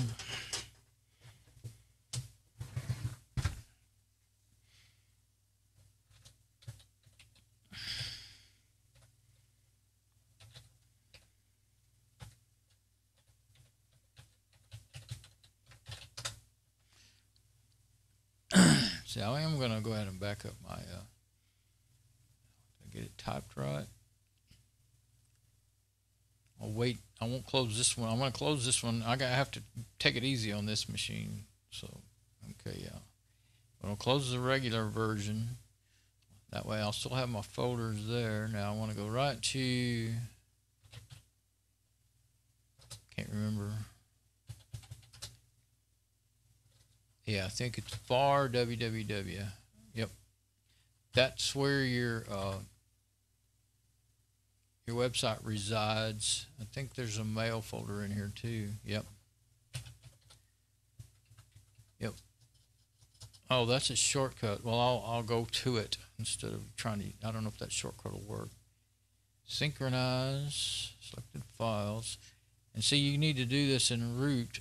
See that one wasn't set. Again, it was going left to right, and I need to go right to left. So make sure and check all that when you're doing it.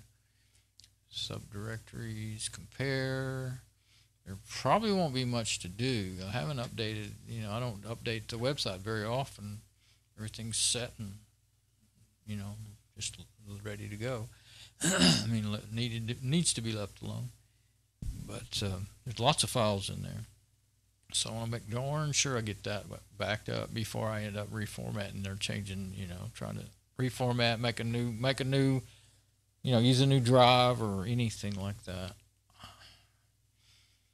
So far I don't see any. When you see blue coming up, those are files that something different about them. You know, either they're not there at all or they're different dates.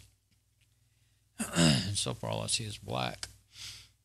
And then there's some things that'll come up green. I forgot what that means once in a while. And I think if it comes up red, I can't remember. I think that's just what happens when you can't have permission to write it or something. But I started building this website in '99, I think. Started learning how to build HTML websites, and I learned how to use Front Page Express. That's what I had. It came with that compact computer we had. Well, yeah, I think it might have come. No, I didn't come with it, but you were able to download it for free. You know, Front Page was the big deal back then by Microsoft. Anyway, I built them, and then I learned, found other programs over the years.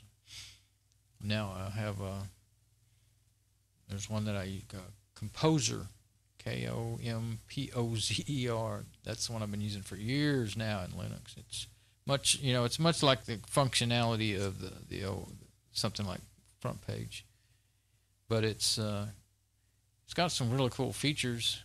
Clean up your HTML, and actually it had was it that one or something else? I used something to convert all my old HTML to HTML5, so it's actually up to date. I'm sure some bad lines here and there in some of the files still, but I have run those HTML cleanup and fixers and beautifiers on them over the years, every so often. But yeah, my website is very old school. I did have several different dynamic websites when I was using GoDaddy as my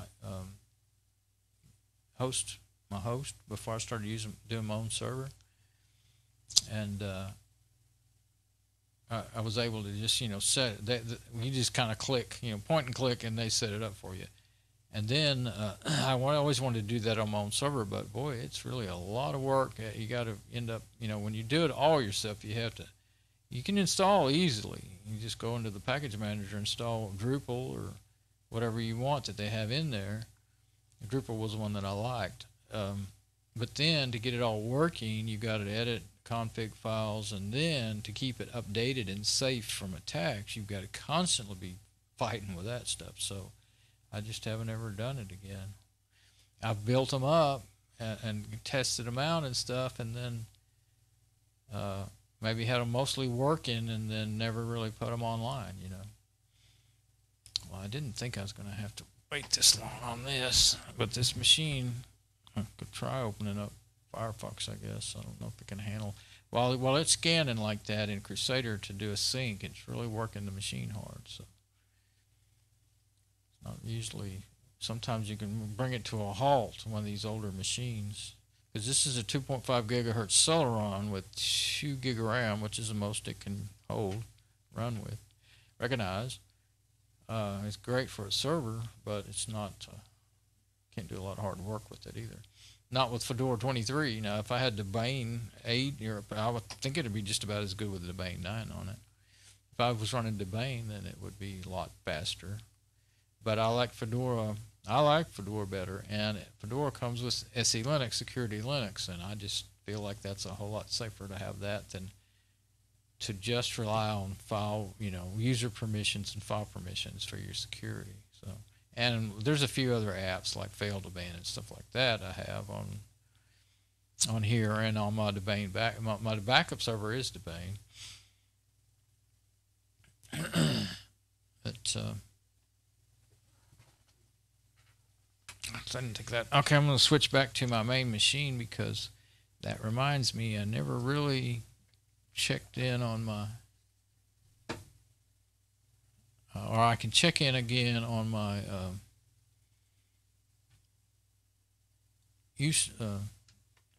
whether or not my server's okay. Let's see if my sound's still good.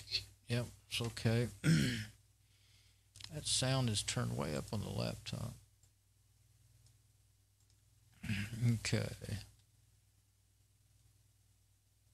I want the dashboard for Uptime Robot. And so since I closed it, I'll probably have to, I have this password saved, so I don't have to type it all in and everything. Been up for 127 hours and 11 minutes. Okay, so yeah, my backup server's doing fine, even though it is 109 outside. But I have the ceiling fan out there and the fan blowing directly at the computer and the router where it's at. A big, fan on a pole, those fans like that. So it's making it work at least. Oh, I didn't switch to anything else, but oh well, you still could get an idea of what I was doing, couldn't you? I was on the camera instead of I could have done desktop, but oh well. At least I didn't switch off to where you didn't see nothing.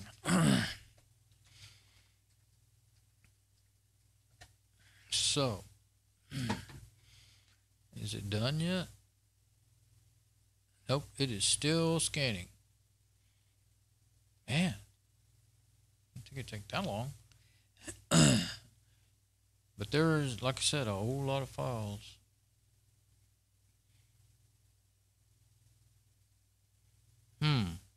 But what is that? Not sure. Hope I haven't just found a problem on my website. B19, B this, B that. I never made that kind of files on purpose. And they're already, see, they're black, so they're already in my backup. I can't remember why I would have a whole bunch of HTML files that don't have any kind of descriptive name, just letters. Especially not a bunch of them. Maybe a few here and there from some sort of like slideshow app I use to make something like, something like that. If I had files that I didn't make, well, who made them? That would be very bad. Sitting here talking about security. I'm gonna have to see.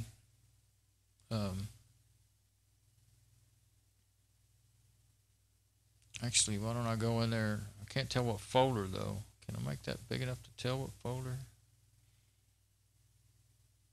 It still doesn't say what folder. They could be some sort of temporary. No. They look like they're on the root of the website.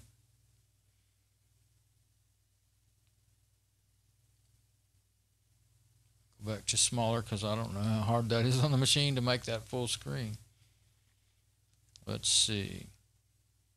I was thinking of opening up Firefox and trying to go ahead and do my bookmarks backup while this was doing this. Now I'm wondering, but they were there. I've already been backed up before, so I'm thinking maybe I've already seen this and figured it out.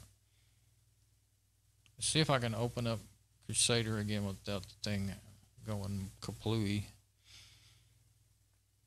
Though both versions, the two windows of Krusader's not too bad on it, I don't think. Well, but then I'm going to have to open up Firefox to see what it is. Well, let's just look at the list of files anyway. HTML is probably where they are. Usage could be something. Okay, no, they're not there. Maybe it's in that usage folder. Maybe that's something. Nope. That's just a couple images. Webalizer and MS Free.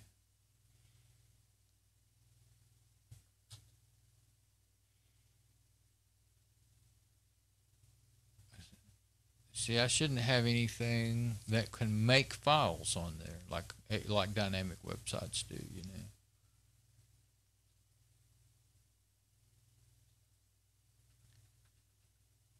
Saggator. What is Saggator? Index HTML.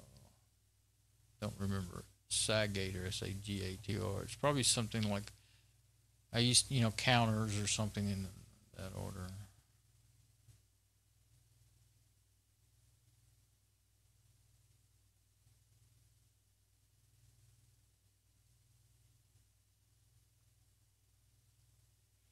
Yeah, see, there's on the root of the website, there's a bunch of images and a few HTML files. Website map, GZ. No, I don't think that's what. I mean, even if that uses a lot of. Oh, it's only 209 bytes. Yeah. Well, I can look at it and see. Oh, it didn't open it up.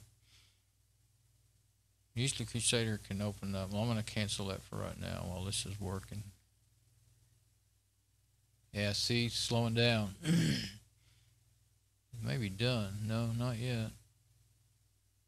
Okay. Well, I'm going to have to quit looking in here because the machine can't handle it.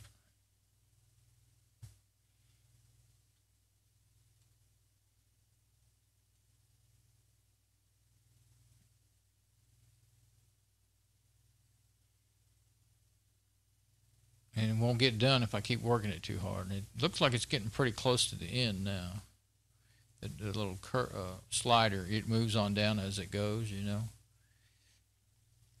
So click up in there so that I can't accidentally stop that. I'm going to reach over here and grab me a snack while I'm waiting on this.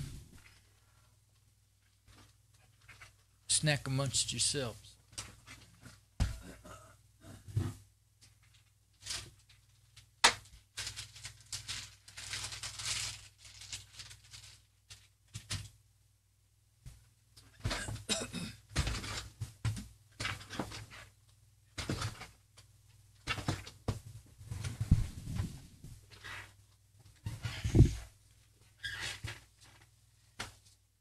This is definitely a quicker way to back up this server than do it over the network, since I only have 100 megabits card in the server, you know, video chip, onboard chip, yeah, video onboard video chip.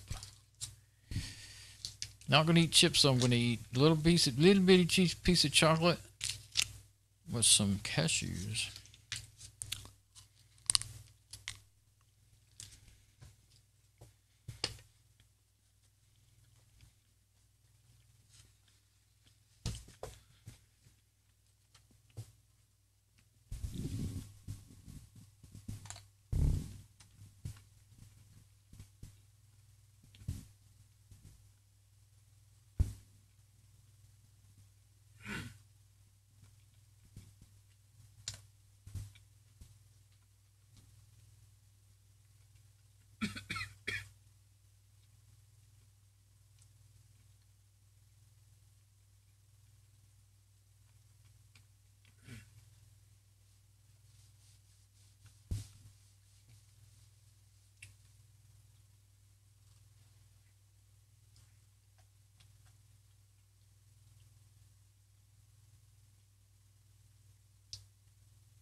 Yeah, there's an awful lot of those. And well, I don't know why I would have. If they've been backed up before, I figured it out. I must have.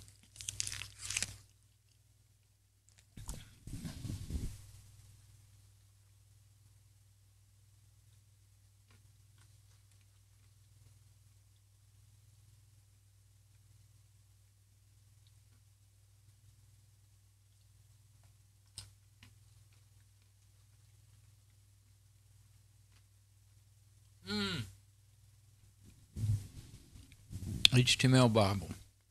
That's what it is. Now I know what it is. That was already made.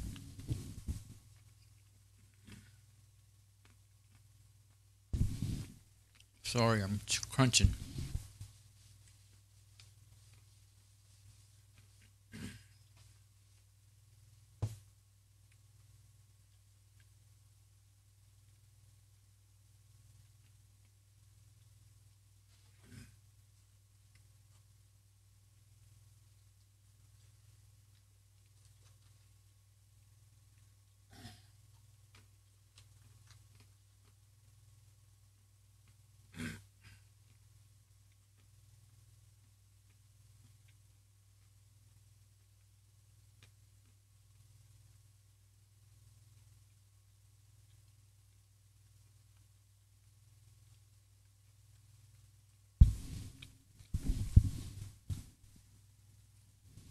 Yeah, see, it's in different languages even.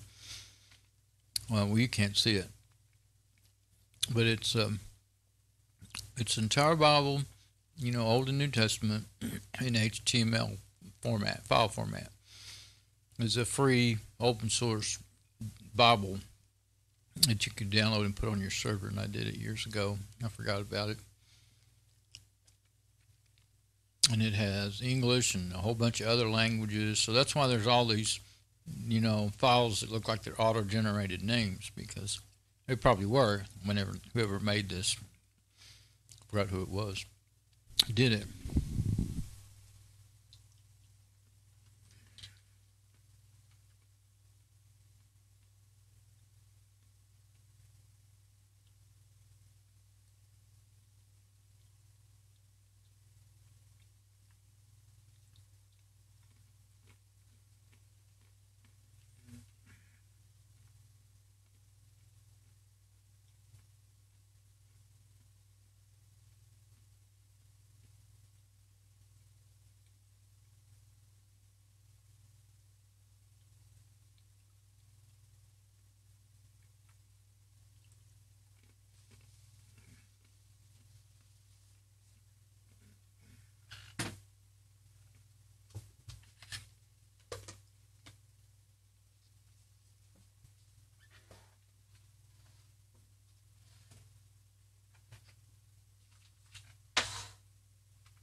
I nearly drank all my water. I didn't realize just as I was getting started, I realized I don't have that much water in my cup.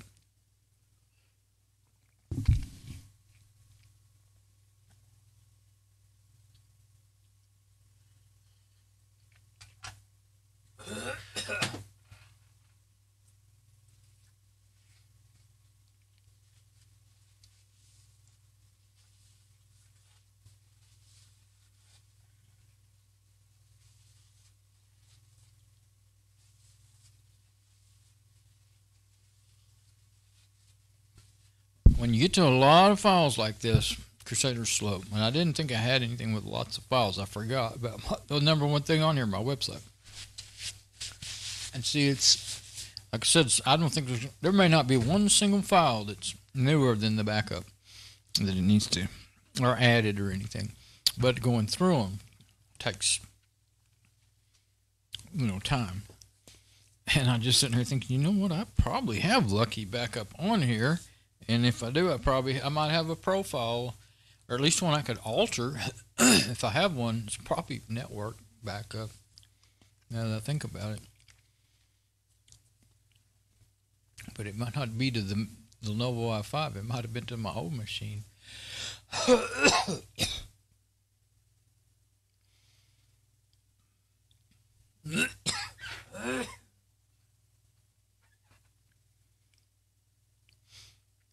So, I thought, it looks like it's almost done. There's not much left on that slider bar, getting close to the bottom.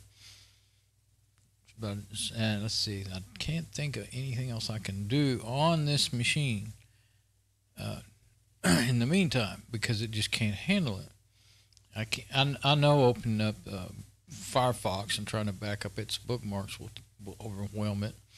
I couldn't even open up another window of Krusader for long at all. So, get off this machine and check back in a minute. I'm trying to think. Well, I'll look at my notes. Let's look at them now. Notice I don't have to show you my face to look at my notes. Oh, that's mine.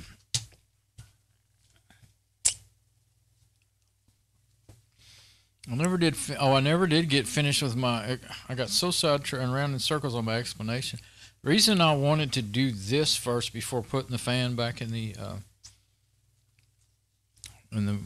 RedBlackBioStar is because, I kind of alluded to it, I guess, but this fan, even though it's new, it just may not. I don't know that it's not gonna. I don't think it's gonna ever stop making that funny noise that bugs me when I'm trying to. Well, it doesn't wake me up, like I said before, but if I'm trying to go fall asleep And I do wake up 2 to 3 times a night nowadays. When I'm trying to fall back to sleep, it's really bothered me. And so I may have to break down and buy a fan, CPU fan with 3-pin CPU fan. Try to find one that's quiet and has good reviews, and pay whatever it is for it. Probably $8 or something. Some of them though, it's so like you can get a fan and a cooler for $11, so I might do that. The one I would love to get if it would work on. There's the one I bought from Mom's machine. It'll actually work for an 8-core AMD processor, and the fan is super quiet. And but I don't know about. Well, I already looked at trying to put different cooling fins, heat sinks on this one, and it's really the way it attaches down and the space in there, the limited space. If I was to get something like that, I think I'd have to take a hacksaw to it to make it. I got to thinking, well, you could cut the fins to fit the right shape. Just don't touch the part that hits the CPU, But there we go, another big project. So if I have to buy a fan, I'll try to find something that fits. It took me, ended up taking, putting 3 screws in a heatsink took me. Well, I wasted half of my time was wasted on trying to make the video work the first day. Then yesterday I just did the work. But those things, tiny little things like that, are so much harder for me to do now because I can't see and my fingers don't hold stuff good. And I want to say I think it ended up, the whole total, the day I took it apart and figured out what was wrong with it was the first day. That was 3 to 4 hours that day. And then the next day was 6 hours, and the next day was about 6 hours.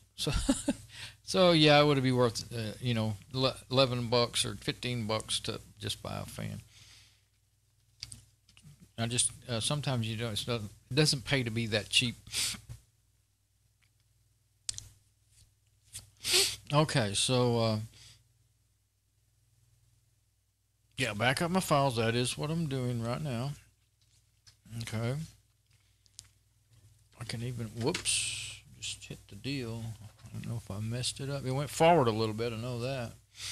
It hit the camera. I was trying to pick up my pen. Okay, the Windows 7 is done. I'll put a little check by that. Still working on the Fedora 23. Oh, I think my preview over there, I was waiting for my preview to change. I think it's paused. No, it's not. Well, then I guess I never did pause it, and it's playing, still playing. Which is fine. I just don't want that thing to get overworked either. Okay. Still making the noise, the fan. So if I get done with the backups, then I'm going to unplug the 80 gig hard drive, see what it sounds like, and then maybe I'll even unplug the 30 gig hard drive and see what it sounds like. And just narrow it back down to see if that fan, I still can't decide if that new fan is making that weird noise or if it's the 80 gig hard drive making that weird noise. Okay, yeah.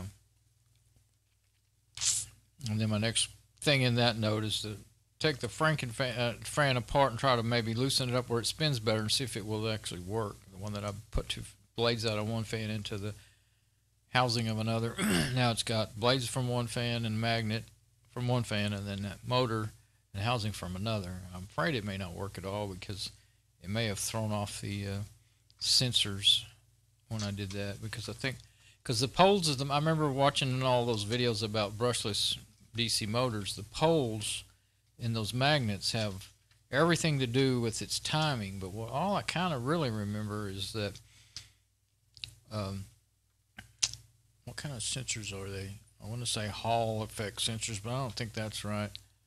Maybe it is, but they have some sensors that sense the poles in the magnets as they spin by and tell the coils when to charge, if I remember it right. It happens really fast, of course. As a motor spinning, the fan motor spinning. Well, but it is not completely free, spinning freely. I think maybe well, for one thing, I forgot to Scotch-Brite the shaft and make sure it was smooth. And the other thing is that this one is a bushing fan, and the other one was a ball bearing fan, and the shaft could be just a tiny. And this one has O-rings. I've never seen that before. at the top and the bottom of that shaft, which is great because you can put some oil in there and it'll stay. And there was oil in that one, and it would look like a brand new shaft inside of there. So those O-rings could be squeezing on it. That's what I'm thinking. Once I got the clip on it and everything, and because it does not spin as freely as they normally do. But I didn't think. I thought, oh, that's not that bad. It should work. But then I got thinking about it. Those fan motors are weak. So even a good one, you know. So anyway, I want to do that before I give up on that. But that's another day, I'm sure.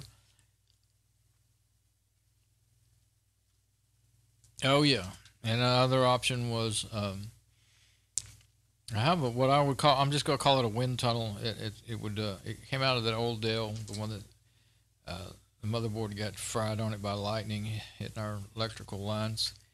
But it didn't have a fan on the CPU. It was a Celeron, a 2.4 gigahertz, around the same type of machine, you know, same era, same speed, and making the same heat. And anyway, it had a fan in the back with this wind tunnel that made it pull air through the heatsink. And so that worked fine. And so I thought, well, I could try to go to that. It would the noise of the fan would be in the back of the machine instead of on the side, you know, because there's vents on the side, and the CPU cooler, of course, faces the side, and so that noise comes right out through there. I thought that might actually help redirect the sound in a way that it wouldn't bother me not at all, you know, if it'll fit. If it's, you know, it's going to have to really just go from that fan to that CPU perfectly, you know, within a half an inch or so, or a quarter inch really, of the way the other one was. So I haven't even looked at that yet. And the other thing is the fans I have, the 80 millimeter fans, they're used. So I only have one, maybe two that might be good enough. And I don't know how loud they are now. I don't remember. So it's another idea though I have them.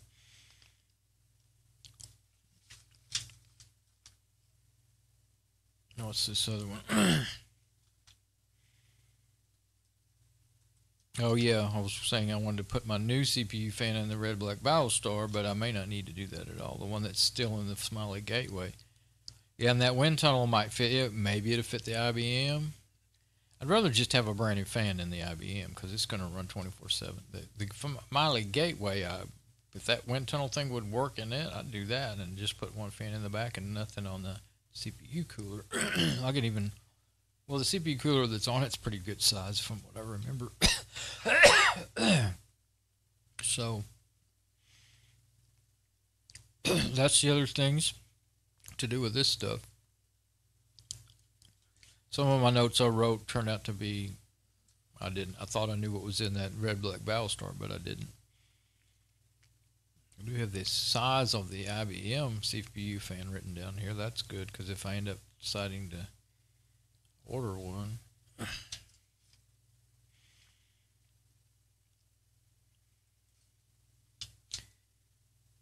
I already put bench test apps on it and stuff, but well, I had trouble getting it to run right. Okay, so yeah, I went through notes. Boy,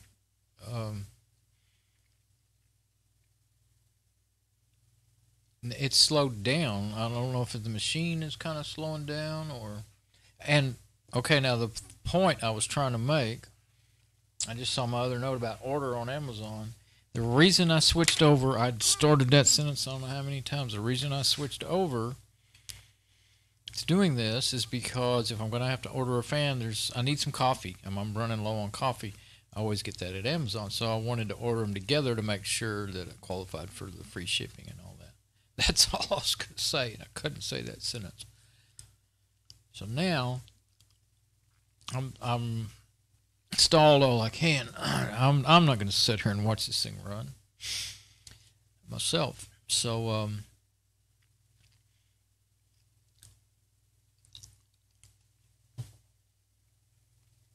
what I had planned on doing was letting, quickly.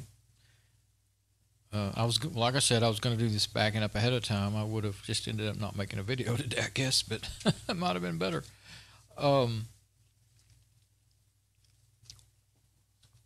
But I guess what I can do is let that keep going. I got, you know, camera 2 set up over there.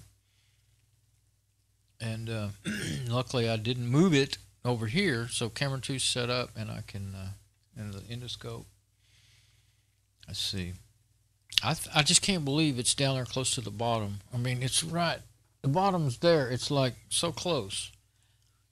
But I guess there's just so many files in that whole thing, that HTML Bible thing. You can't just go by where the little progress bars are. I mean, that's like it works like a progress bar. It's not intended to be a progress bar, but the slider moves, you know, it starts at the top and it moves its way down. I just take it for granted. I don't think much about it, but that's what it does, and I've always used it as a progress indicator. Because that's really all you got in the way this, you know, this sync does in Krusader. It's where that bar is, but it's not a real indicator. It just gives you an idea. But just like with Lucky Backup, though, it always goes really fast through the first 50%, and then it slows down a little bit, and then you get up to about 90%, and that's where it takes its time. So you think, oh, I'm at 90%, I'm almost done. Well, you might be another 30 minutes, another 2 hours. It depends on what you got, how many bigger files you got. So I'm gonna just start. I'm gonna go get the GPU and put it on the video card while I'm waiting on this. But I'll just have to kind of check back on it, because you won't be able to see. Once I switch back over to my machine, I won't be able to see. I'm going to get out of the window even so that I can't accidentally break that sync job. You do it like that, just like when you're doing I'm doing a virus scan, like I've learned to do the hard way over and over again. Okay. So I've started doing, well, I've realized that if you don't leave it in the preview mode, it seems to use less resources on the machine too. So I need to get on Endoscope and Cam 2, I think. Yeah. Okay. That's exactly what I want. Now I'm on the SM58. Let's switch to the wireless. Okay, what just happened there? Oh, you clicked the wrong thing. Darn it. Yeah, you got to be careful about that. Okay, now. Because if I click it, when it comes to Cam 3, I always got to use my keyboard shortcuts. Somehow I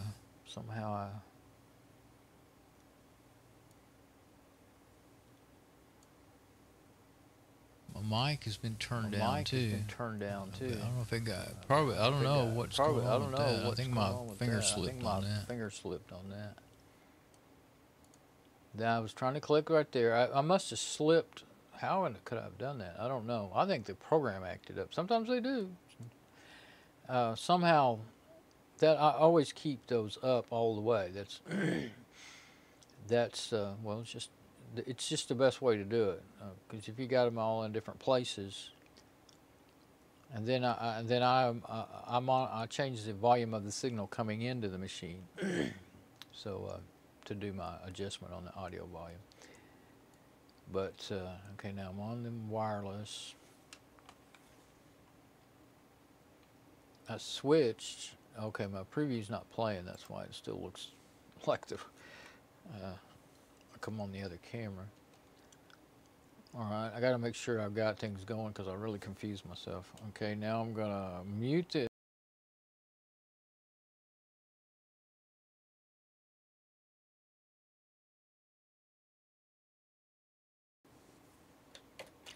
Okay, wireless back.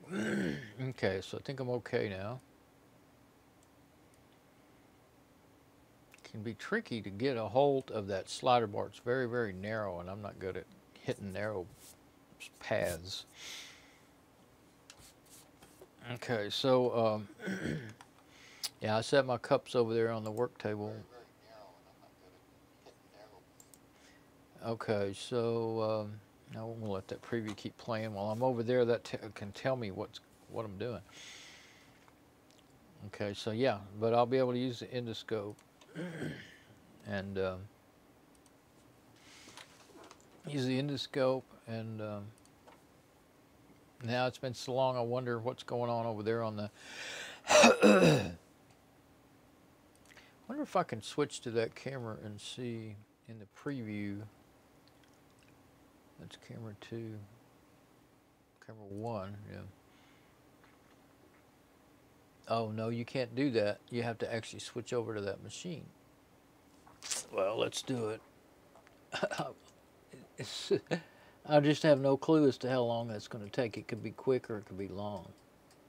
And I really want to get that finished. That's what I want to do. So going off on other things. Oh yeah, I moved off of it. But it looked like it was really going to take some time. Uh-oh. It could be the reason it's slowing down because the machine's running out of poop. It finally did come back, but it's still working. It's not done. Well, I can't give it anything else to do. I keep thinking maybe I should have tried to use Lucky Backup, because Lucky Backup uses a lot of resources, but on a long backup like this, it does better. It doesn't overwhelm the machine. And like sometimes Krusader, if you've got way too many files for it to sync, you know, check, and during the sync, then it will actually just finally lock up the app. And if you let it keep on going, it'll lock up the machine. So it's still working. All right. I'll let it keep going because it looks so close to being done. I mean, there's really no way of knowing unless you just try it. If I remembered all that, I would have probably just gone ahead and done it with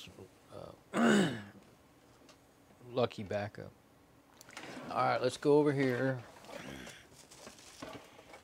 And I moved my drinks because I needed to put my camera over there to point at the thing. I don't have room up on my rack either because I got all my stuff that I got all stuff all out of place. Everything's out of place. I don't know where to put anything from where I normally put it. But let's see if we can figure it out. Okay. I'm going to move my preview laptop back out of the way. And put my cups somewhere. I don't like them being out of my reach because then when I want to drink, I can't get a drink.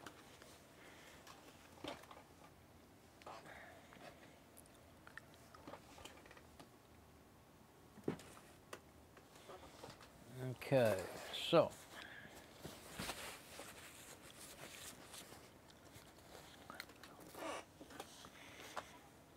glad I had a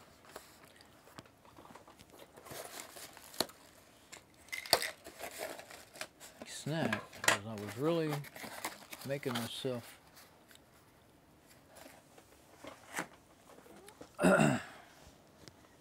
tired, hungry. I mean, I was getting really hungry.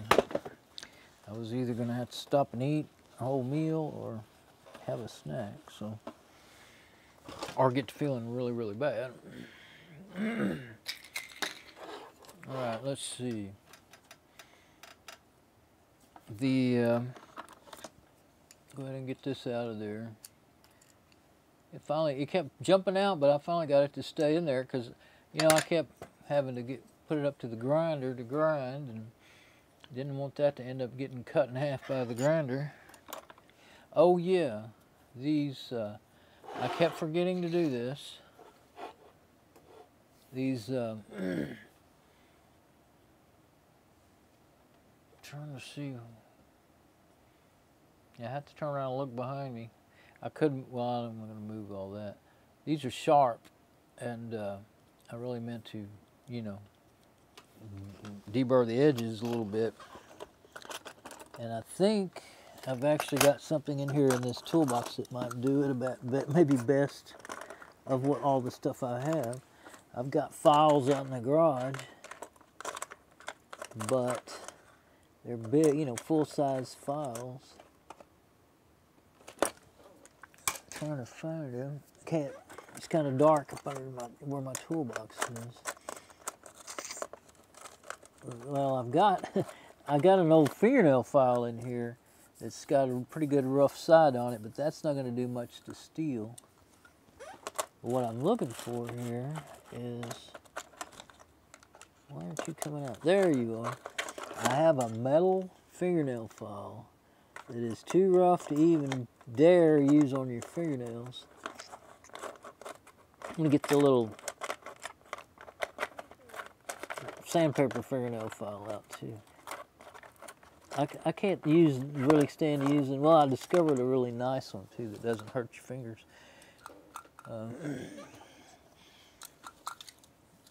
Let's see, let me put some of these tools back in their spots so that I can still work.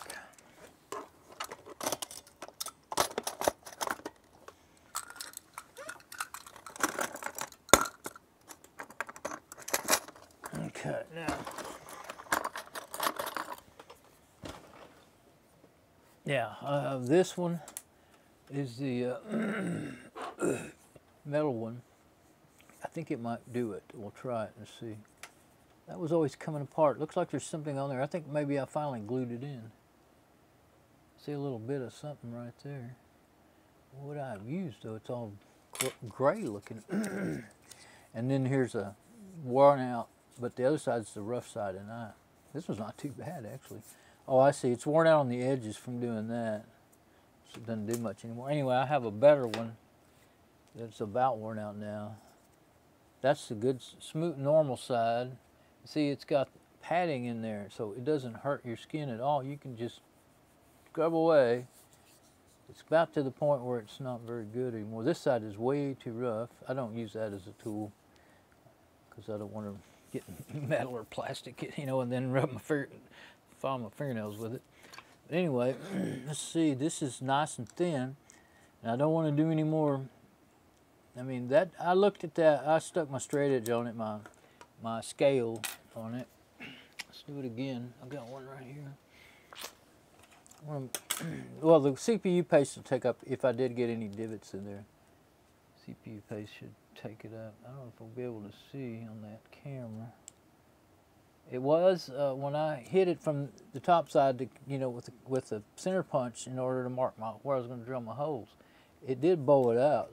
And I had to tap on it with a hammer and work on it. And I was out there in the garage, and there's just, I can see better in here than I can out there in the garage. I got better lights, or at least I'm right under them. I can turn on 4 lights, 5 lights out there, and it's still dark in there to me. Anyway, I think I got to where there's no problems there, especially, you know, CPU paste is going to take up space, and I just nearly knocked that off of there. Now I'm not using it right now. The camera that's aiming at the other computer. You know, I guess if I had a scene that could show, well, I do have a scene that can show camera 1 and 2, but I want this close up.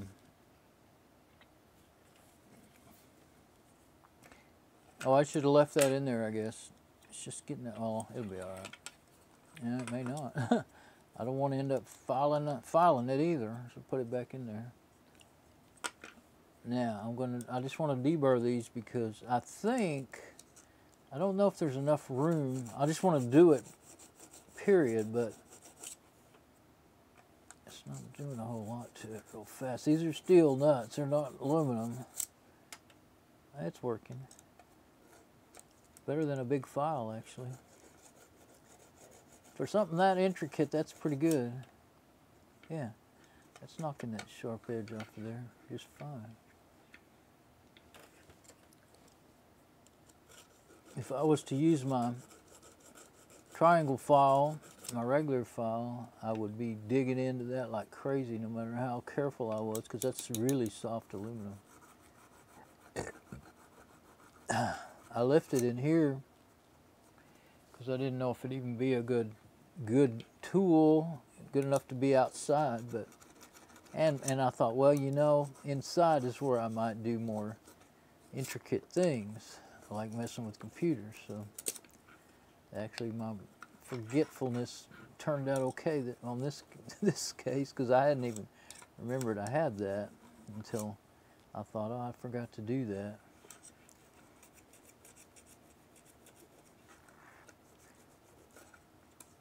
But I tried so hard to make good videos of doing this, and but even when it worked, you know, I dropped too many frames. I think it's getting junk in it. Dropped too many frames, and then be careful, I'm gonna mess that up.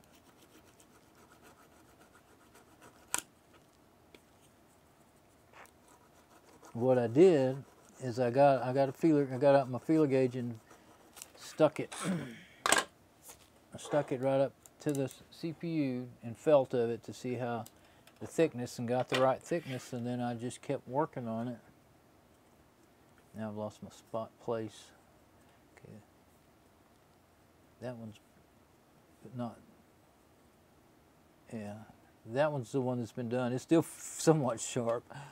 This one, I don't know if that's the one I was working on, but can't tell anymore. There we go. I think I was working on this one over here, but it doesn't matter as long as I get them all done. Can't see it, I'm just feeling of it. So, and of course that CPU only goes in like the center. It is going to be in that where I hit it with the grinder a couple of times, but the CPU paste should take care of that. I'm sure it will. First I was like, oh crap, what have I done?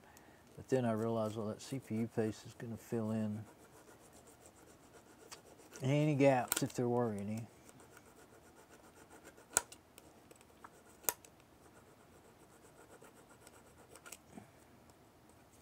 But if the fan makes this, it came off. It came off. Now this is not part of the plan. Get me one of my good screwdrivers. I knew I was making it really, really thin. I guess. Okay, you know what? That answers one of them. That tells me that I really do need to do what I had planned on doing. And I kind of decided, well, I don't think it's necessary, and I didn't want to take them back off. That's not... Can we get to where we can see that? I think it's lifted up where the screw is not even protruding through there.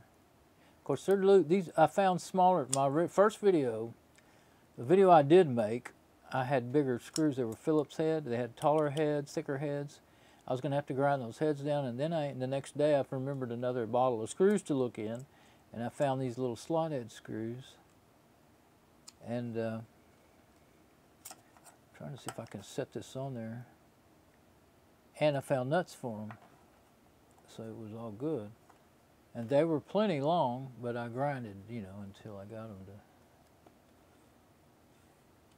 I don't know which side is which. I guess it really matters. Well, see, now, that was what I...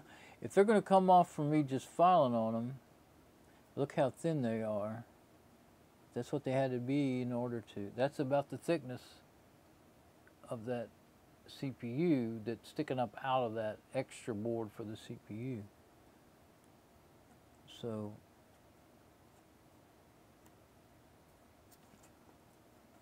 I don't know how I'm going to end up doing it anyway. I guess what I'm going to have to do is drop a little Loctite on there. I don't have that in the frame. Drop a little Loctite on there, and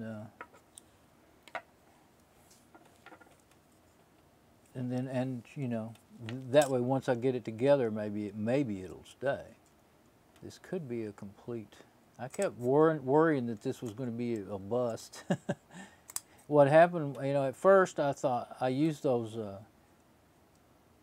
ones that were Phillips head with the fatter heads. I used them like a tap, and two of them did good. They would tighten up. And the other one I stripped it. But then these are a lot smaller. And actually that one there, that one there does kind of snug up.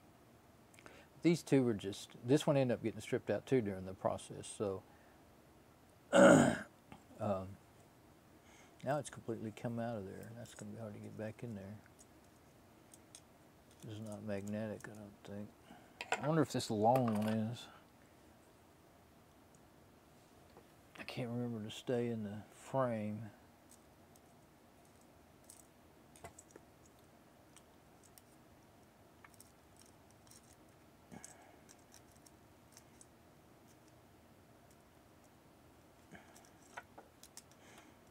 I put those in there when they were long and before I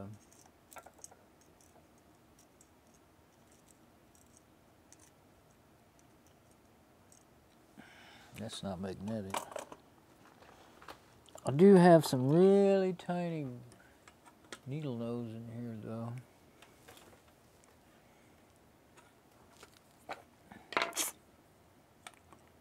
I did not want to take those nuts back off and try to put them back on, but I guess I'm going to have to. I guess I'll continue with the blade knocks it out of there.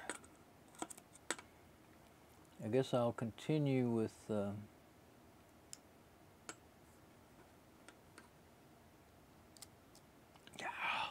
can't get a good hold on it. With the deburring of the nuts, but I'll do it after I put the Loctite on there, I guess. They're so tiny. Okay, I got it. They're so tiny, I don't think I can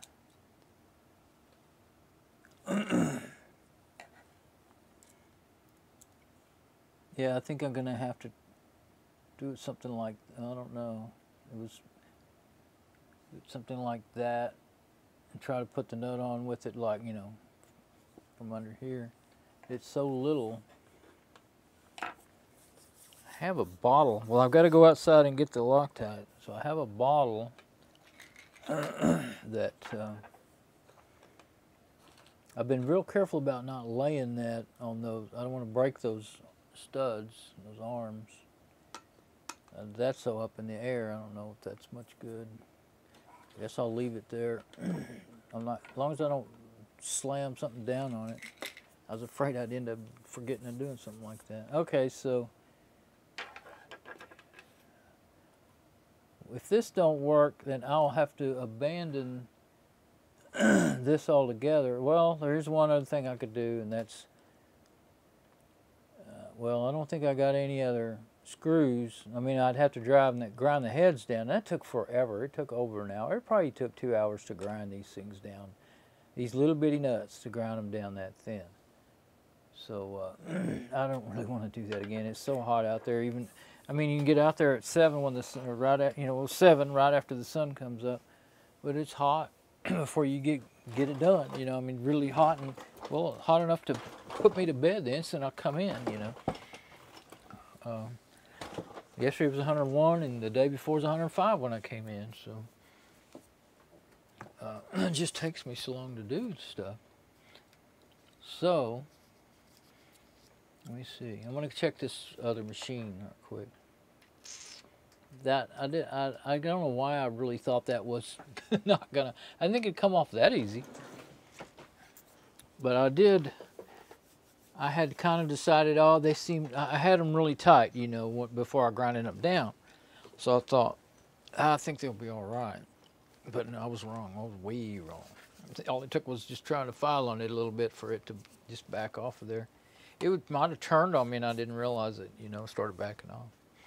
There's just like, that's fine threads, so there's probably 2 threads. If it was thick threads, it'd be like half a thread grabbing. Let's see, are you going to finish? And it doesn't want to come back to life. If it's locked up, it just ain't going to work. Sometimes when you switch to the other window and then come back, it takes it a while to refresh and come back. I guess I'll quit doing that.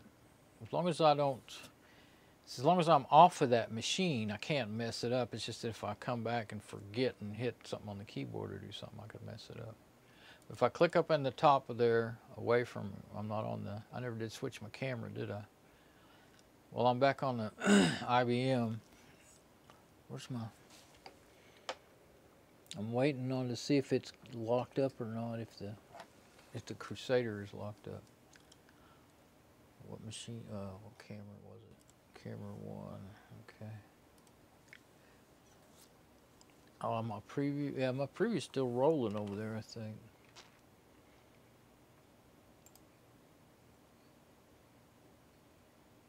I think so. Yeah, okay. Now let's go back to the IBM. 14,558. That's his number of files. Now I don't know if that's how many total or how many so far. It looks very, very close to the bottom. Oh, it's done. That's why it's not crawling anymore. It's done. Synchronize. So I may worry about that in a little while. Okay. Oh, it's waiting for me to say start. Confirm overwrites. Okay, it's done because it was not a single file. All that just to find out what I figured I really already knew. But if I didn't do it, and then the mail folder, where's that? There's nothing in the FTP directory, I don't think. Yeah, I didn't ever put anything in there because I quit doing FTP because people kept trying to run scripts on it, trying to log into it, trying to break into it. And there was no login. It was just, you know, the files in the FTP were just, you can read them, you can download them, but you don't upload, you know. Yeah, mail. Okay, for some reason I liked backing up the mail. Oh, it's got Dawn, root. Now this is where you go when your system mail, like emails stuff to itself. Go to mail, well, depending on where it is, but var mail is where it is on Fedora 23, depending on how the system does it. Var mail. That took so long I may have to close Krusader. I may have to reboot the system because it's not even opening up. There it goes finally. What are you doing? It opened up some mail files. I thought I was going into a directory. Okay, etc cron daily tripwire check. Oh, that's another security thing. etc cron daily tripwire check. Well, I don't understand. Is that really the only thing? I thought that was a folder. Oh, that's right. There's only one file in there, and it's got, like, if there's more than one mail that it had sent to itself, yeah, it would just be lots and lots of stuff to see. Dawn, let's see if there's anything in Dawn. An RPC, I don't know what, it's some sort of mail. It's empty, it's a 0-byte file.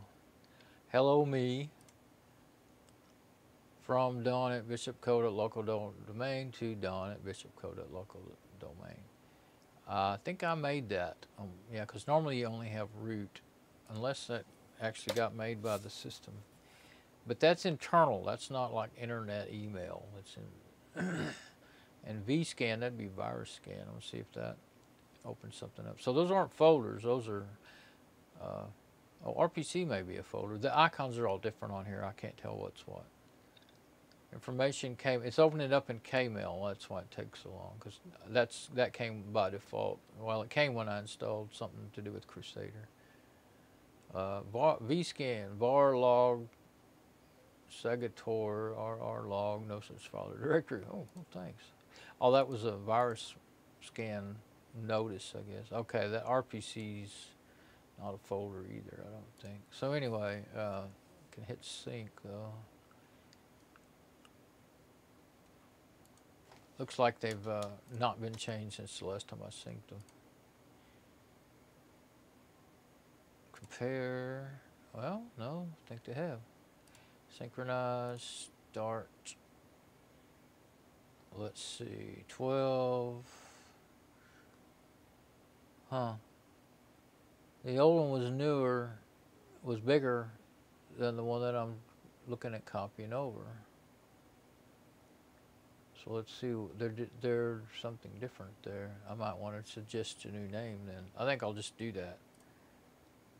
Okay, rename. Suggest a new name. Oh, what did I just do? I clicked on rename, but I didn't click on suggest a new name yet.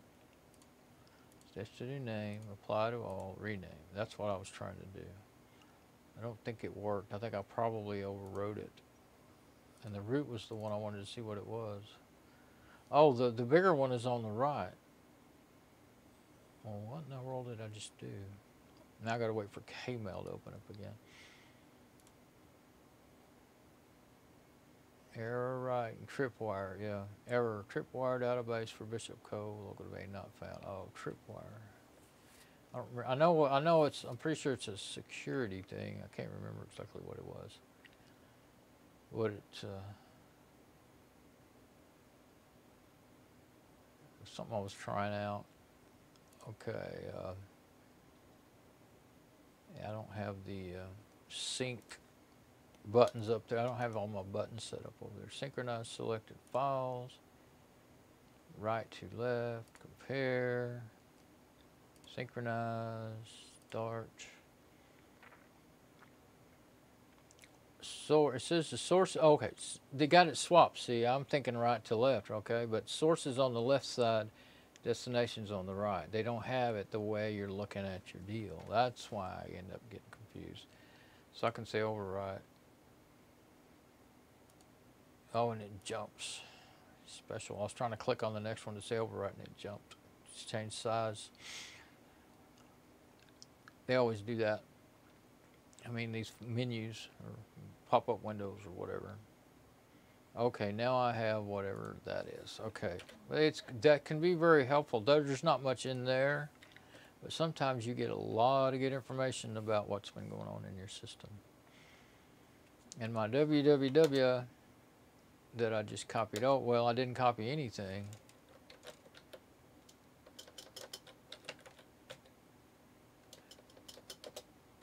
I think, yeah, here you go. HTML Bibles. And then in the main folder, I made a Bible folder, and then there's American Standard. Oh, yeah, it's different. Well, some of it's my stuff. Oh, yeah, those are mine. Those are my particular files I made. And then inside of there, I put HTML Bibles. And you got American Standard. There's a zip with all languages.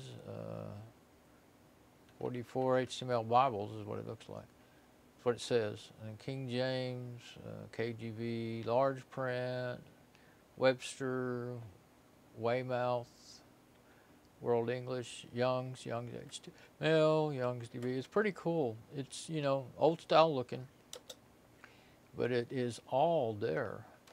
And you can search it too. It's not as fancy as any of those Bible websites. That's why I don't go to it. I won't go to the fancy Bible websites with audio and listen to stuff if I want to look up something like that. But I just thought it was pretty cool, so I put it on my site because it was free and open source. Let's see. Where am I? Okay, my backup drive, yeah. IBM Server. Okay, now, I've got that part done. Put that in WW again. CGIBN. I don't really need the CGIBN. Okay.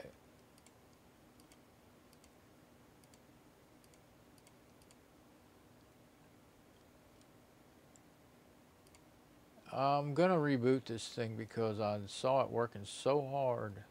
I think it will probably poop out on me. So I'm going to restart it before I go on to the next copies and stuff.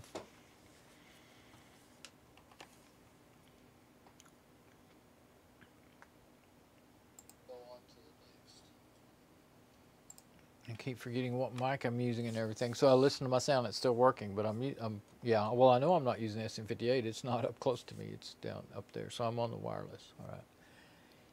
Yeah, because when I switch back from being over there.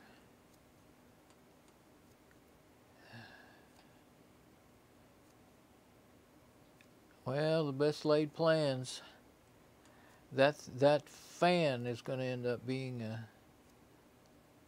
It's going to be the trick is going to be, you know, I put a little bit of that Loctite on there, and then I want to try to put the nut on there before it dries, and then let it dry and hold it.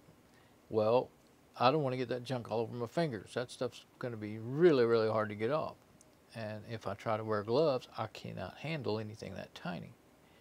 Don't think. So I doubt it. So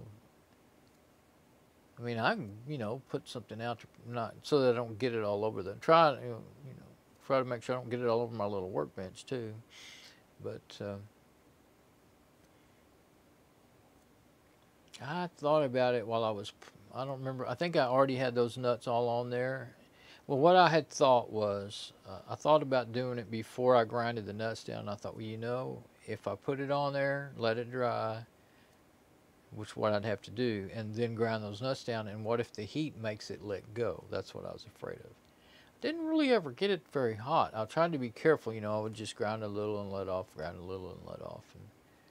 And at first I thought it was, you know, it might have been that heat sink that kept it from getting so hot, because they didn't really ever get very near as hot as I expected. Usually when you're grinding nuts, even small ones, they're going to get hot, really hot. I mean, they'll turn blue, you know, nuts and bolts. But, well, the heatsink didn't really get hot either. I guess it's because they were small and I was being careful. I was being very careful because they got those studs in there that you screw that thing to the video card with. I did hit the end of one of them once. And then I decided I got the little nuts, the fancy little nuts with the spring that go on it, and I put them on there so, you know, if I hit those, it would score them up, but it wouldn't ruin them. But if you run those tiny little old threads, they're even smaller, a lot smaller than the screws I'm working with, then, you know, the ones I put in there, then you would be screwed. So, yeah, I've got to Loctite those things. They won't stay on there until the thing runs them 5 minutes.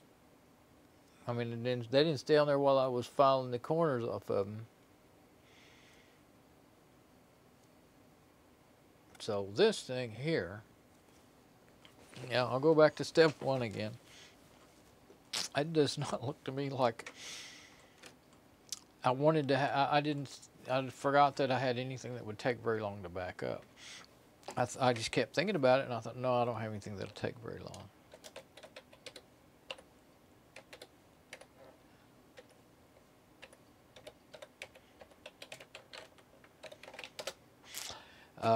So, you know, the goal was to do it early this morning. And I typed it wrong. Oh, I typed the root password.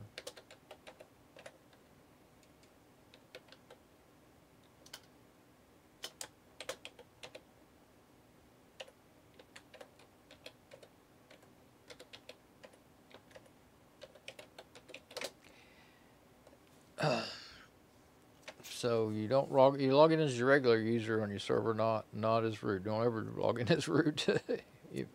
if your system will let you, you know, a lot of them won't let you now. Well, I don't know if Fedora will or not anymore. But anyway, my regular user is what comes up. You know, the last user I was in is what it does anyway still. But yeah, I used to, when I first started learning Linux in 2005 and on, for years and years, you could, the drop down menu had the root and whatever your user was, you know, you could do the one, and then it always had other, which I don't know what that was really for back then. Now it has your regular user and other, I think is all it has in there. And except for the main, you type in the username you want to use. So I don't know if you can type in root and log in. Some of them won't let you unless you change the system setup, you know. But to try to protect, you know, protect you from yourself. But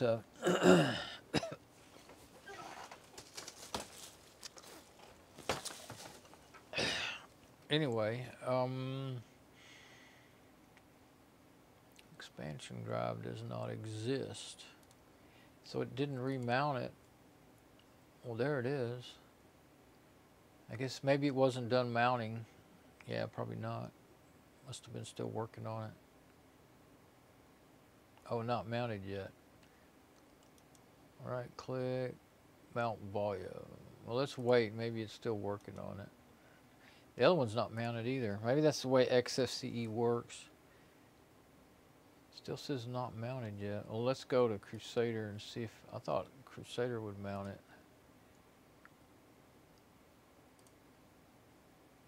Let's see if it will. It may just not be turned on in this machine to auto mount. There, it works. Yeah, auto mount. If you see it in the list, it'll mount it for you. If you have, I think you have to have auto mount drives turned on in the settings there, and which I always do. So, okay, so yeah, Firefox. That's, yeah, I already did all the documents and everything. So let's go ahead and do the backup Firefox. I got all my websites backed up. Yeah, the root emails. I don't need to mount that NTFS drive, the Windows 7 drive, because it's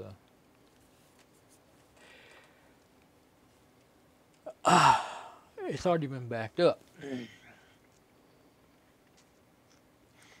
Yeah, I'm starting to get tired too. So, because I did get up pretty early, so I think maybe I will not work on that fan again tonight. It's tedious. I may try to get that screw back on there a little bit. I don't want to lose it. It's kind of hard to get back on there, but well, I might try to get it started on there and get it on there. Okay, so bookmarks. Okay, now right, Control Shift O will let you see all your bookmarks. One thing I've always had trouble with in Firefox for years is if you click the bookmarks menu and if you have a bunch of bookmarks, or if your machine's slow, it will end up locking up your browser, maybe even your machine, depending on how much trouble it's in there.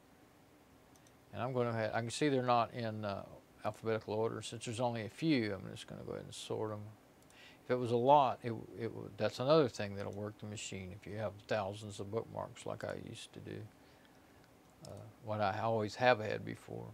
Now then, import and backup. Now I'm going to export to HTML.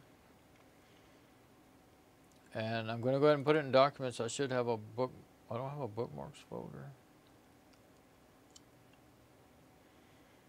I sure don't. Nope. Well, let's make one. That's the only way I'll ever find them. Now then, I'm going to rename it to Fedora 23. Let's see. Well, IBM 23. IBM Server, yeah. Fedora 23 bookmarks, and I'll put the date on there. That's the way that's my format. All right, where's the date? I can't see the date on this machine. 0722. There we go. 072218. Oh, yeah. I didn't say Firefox, because I do have Chromium and Chrome on some of these machines too. Not this one, I don't think. No, I don't think so. Okay, IBM Server, Fedora 23, Firefox Bookmarks. That's good. I clicked enter, but I don't know if it's doing anything. Cross-site, it didn't do anything. Okay, so that won't take too long though. I'll go ahead and get in documents here. That means I got to resync my documents, or at least the book. Well, I can just copy the bookmarks folder over. but you can watch it in Krusader, and if it stops, file stops growing. I mean, there were so few, I'm sure it's done. But if you have a bunch, it take you a minute or 2 to 5 minutes even. Okay. And I'm also going to, in this time, I'm going to say backup, which will make that JSON file, JSON file. I want it to go into the folder, the .mozilla folder, if I can. You can't do that. So I'm going to go put it in the bookmarks folder. That's the only thing I really can do. And I already copied that into that name. And I don't really need that bookmarks and date. It automatically named it bookmarks and date. So I'm gonna get rid of that. Just same name .json. And so that way, but if you import that JSON file, it overwrites whatever you got. So it's really hardly ever much use to me. I'll just import the HTML and then it just adds it to what you got. It's smaller, 23.8 kilobytes instead of 180, but that's not on a small amount of bookmarks, that's not a big deal. And that's all I really need. Add-ons and stuff I've been doing manually because I don't want to use Sync. I don't know if I'll ever be able to use, well, at least if I use Sync again, I'll have to make a new Sync account, I think, because when I got on my Net Pro Max out in the garage, it had that add-on browser.com malwares add-on crap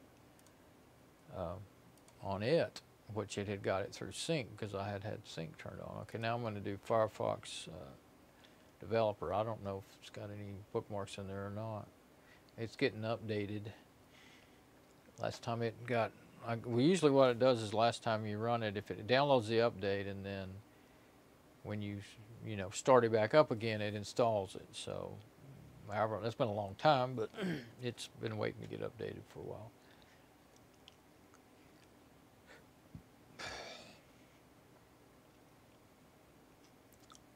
So,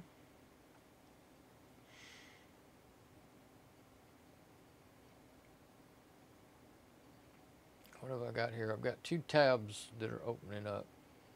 Could be updates for add-ons too. I don't think I have. A lot of times I only just put. Well, actually, I usually just put the developer add-on. Let it be in there. Have Quantum Developer Edition. That may be the first time I've opened it up since they switched to it. Oh, and yeah, that was what the extra thing was. And then the Fedora magazine, I think, is the home page. Let's see what it has in the way of add-ons. I don't even see.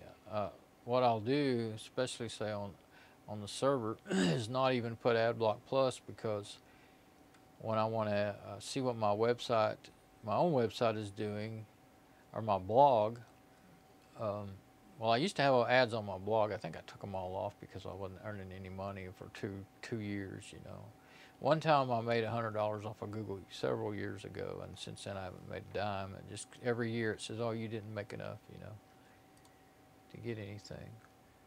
And I tried Google ads and Amazon ads, and I never made a penny off it. Well, no, I did too. A couple of times I made like 25 bucks in a gift card on Amazon, but that's been years ago too. And I guess more and more people are like me, there's the sick of blinking ads and the security risk of ads. They just blocking ads, So, all right. Oh man, I just closed the whole browser down. I'm talking about stuff. Why is it saying it's updating it again?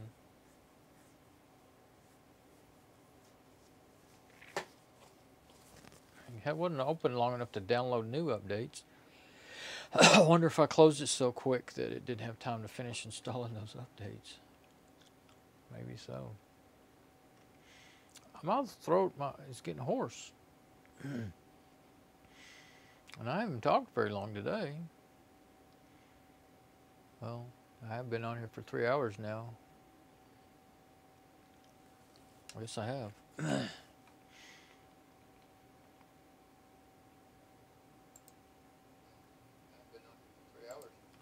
Okay, so back to what I was trying to do. Okay, Control Shift O, 0, not 0, O, as in open.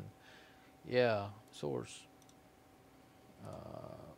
Bookmarks, sort by name. There's a few, so I'm going to go ahead and do it. Import and backup. Export to HTML. Backups, documents, bookmarks. Now, I'm just going to... How did I lose that out of my clipboard, I wonder? Oh, well, I'm going to click on this one, but I'm going to rename it so it doesn't override it. Firefox Dev. I'm just going to say Dev because, wait. Yeah, there we go, developer. There we go.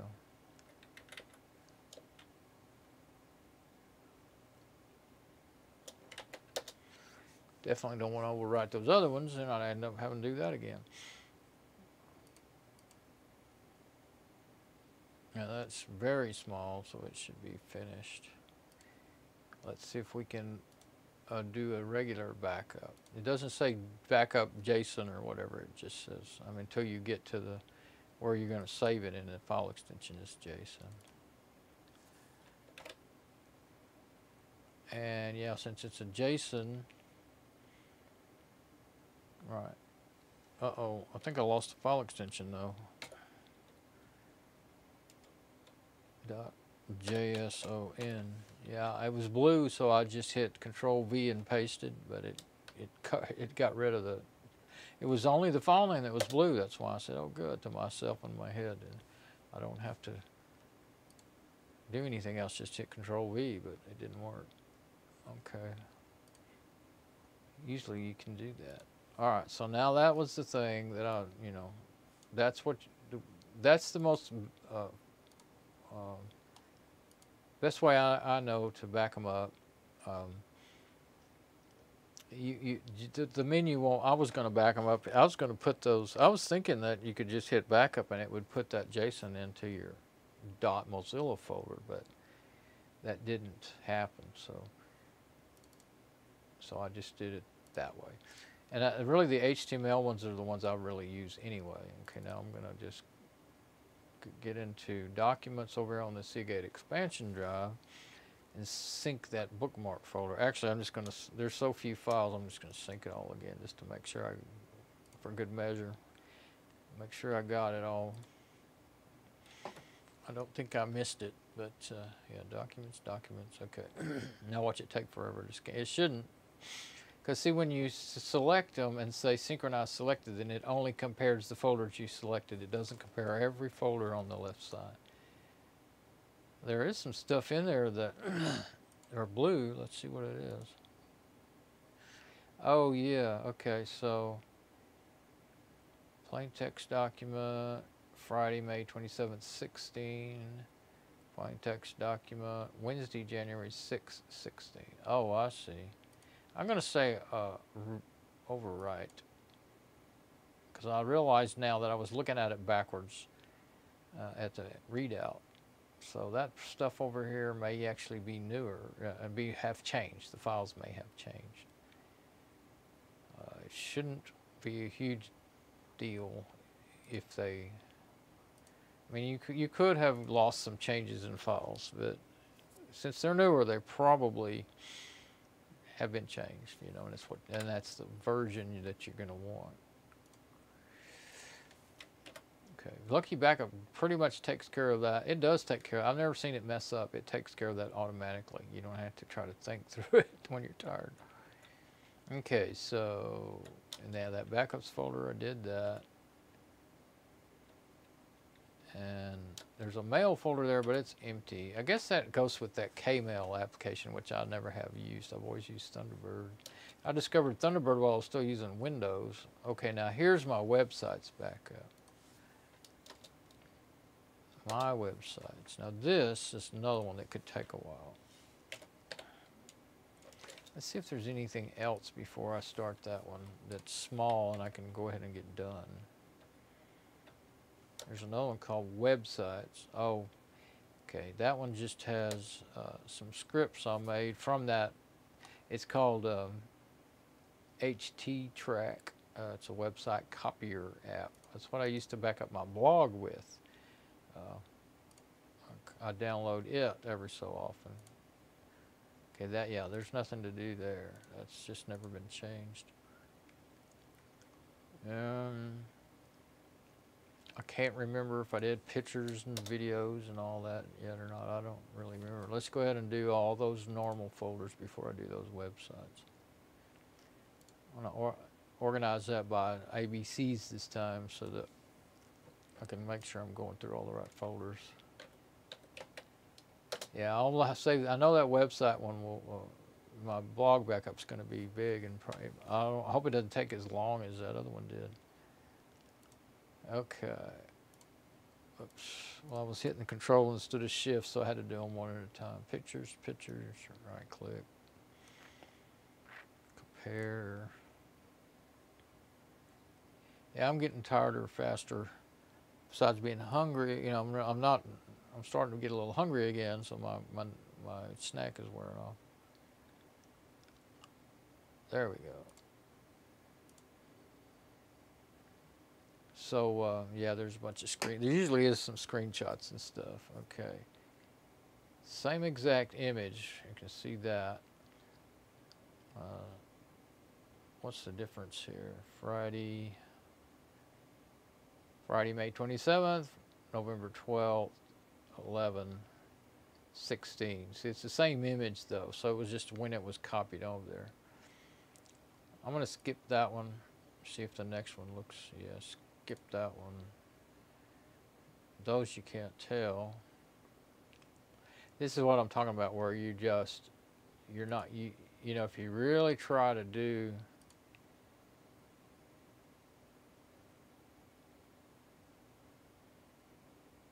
see, the 2012 date may be the actual real date of the file, and that might be what you actually want.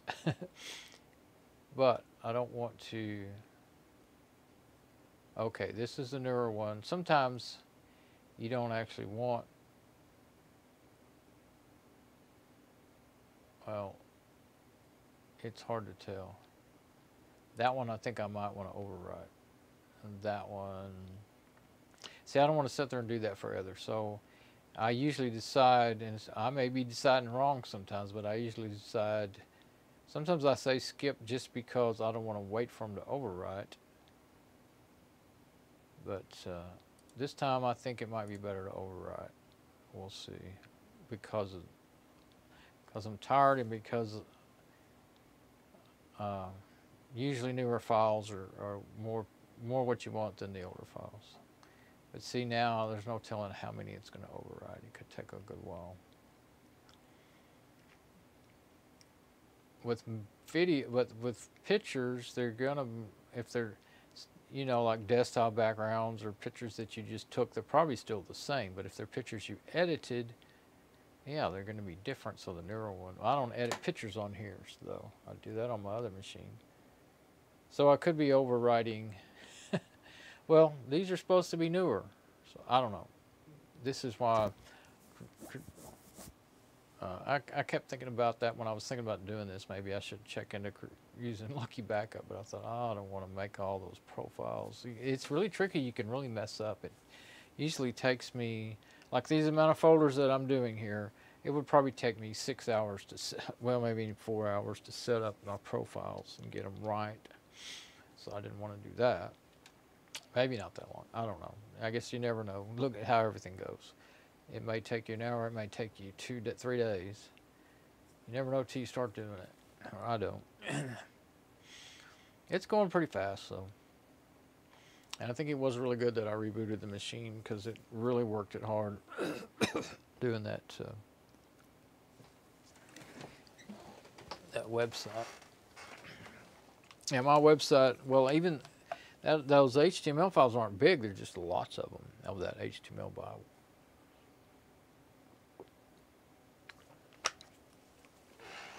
Well, I just now remembered that I bumped into that camera that aims at the screen a couple of times, but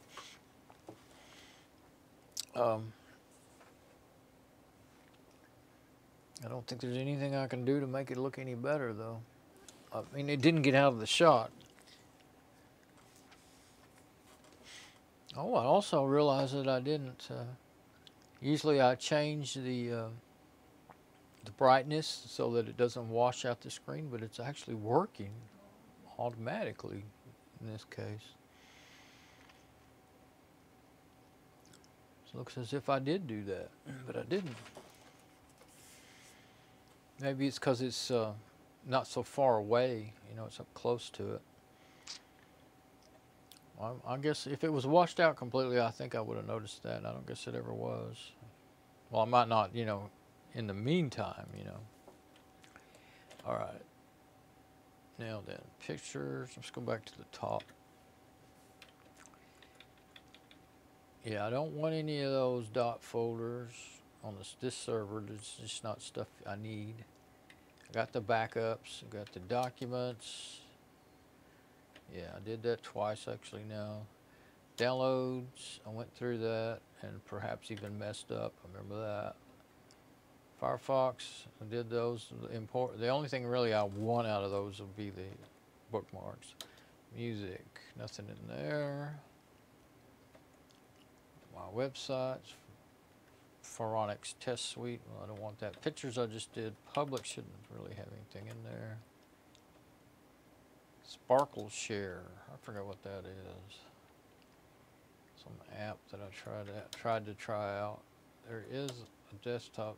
No, there's a folder, but it's empty. Okay. Yeah, there's that one. The little scripts. What I figured out, websites. Let's see. Yeah, websites is the way I thought I wanted that HT track. But what happens is its default is my websites, which I didn't like. It just not makes sense to me, you know. But it.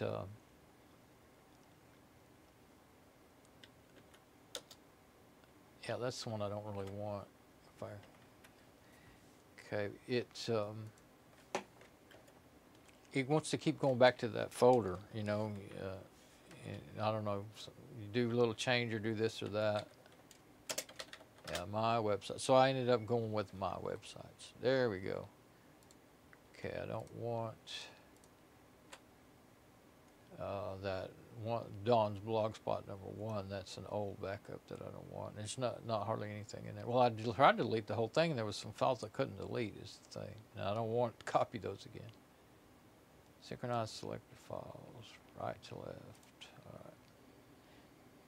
Now I hear it rattling. It's working. Now there is a lot in there, probably a whole lot more than there is in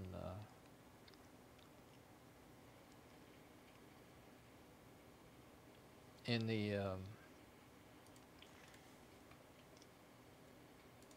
one my website, my personal website, because I just built it and left it. It's not a blog where I keep adding to it, you know. I just remembered. Maybe I could have used Lucky Backup. I'm going to open it up. I think as long as I'm not running it, it won't. Probably won't overwhelm the machine. I'm going to see if I have any profiles built in there. Just one set of folders, it might be worth it to set it up.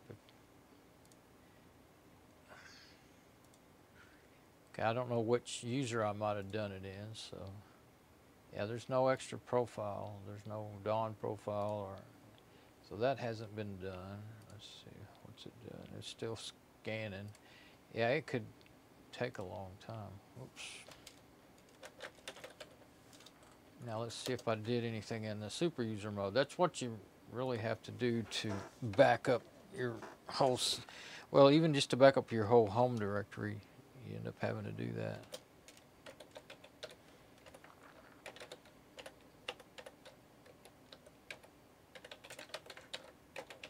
So basically, well, it's still not quite the hottest. Well, it may not. It's only about 5. It's getting close to the hottest part of the day, or it might be right now.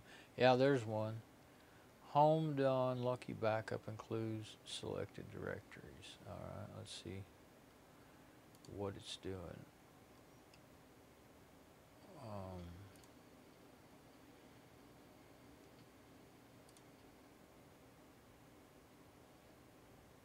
Okay, there's no description, no exclude, include, backups, documents, downloads, music, my websites, pictures, public, templates, videos, websites. Oh, okay.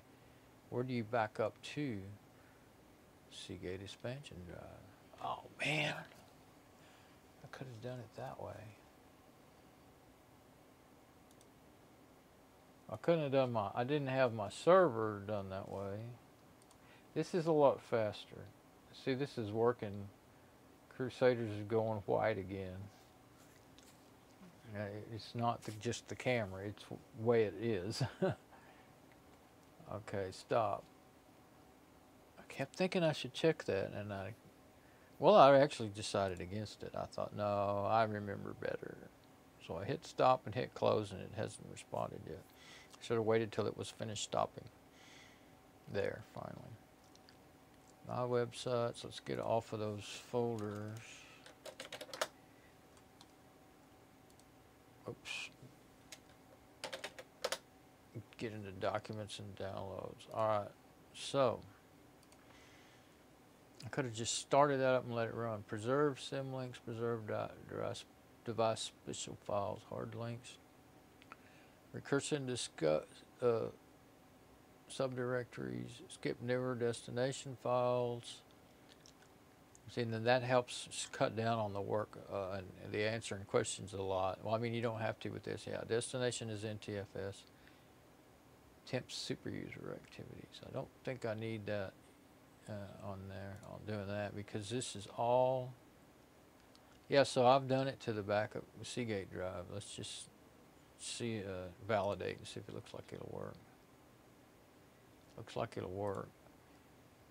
So, you know, if the Seagate drive mounted in a different, sometimes, like say if you unplug it and plug it back in, it'll be in a different, it'll give it a new name in the mount area. And so you got to watch out for that. Since it hasn't been in this machine for a long time, looks like it'll be okay. Let's see. Yeah, no delete files on destination. That would destroy everything that's already there. Okay, include. Now it's going to go through all those other directories again, but that's okay. There's not a whole lot in those other directories. Oh, the downloads. Yeah, that's in the. That'll put them back in the main downloads folder. Some of those ISOs. So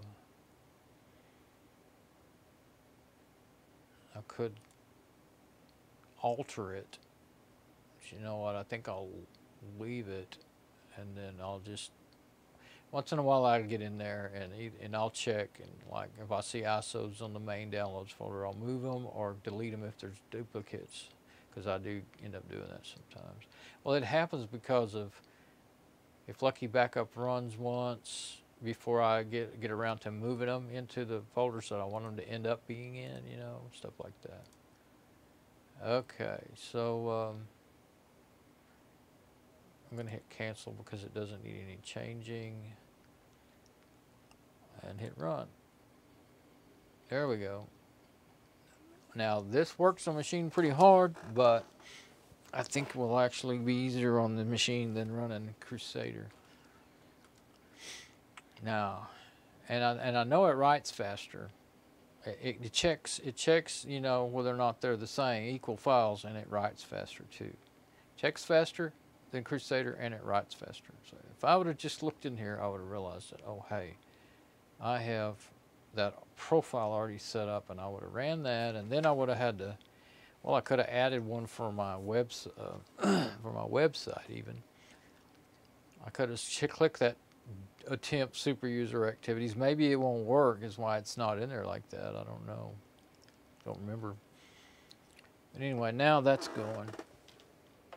It'll take a good while, I'm sure. I can hear it rattling that drive. So I'm getting too tired and hungry to seriously get back to work on all that. I think I'll try. I'm not going to go get the Loctite now. I'm just going to try to start that nut back on there, and then I will Let me see, I want to check my, now that I've swapped where I'm at, I want to make sure everything's still working. And, and I've been on, excuse me, I've been on this wireless mic for a long time now, so I think that is what was wrong. I think the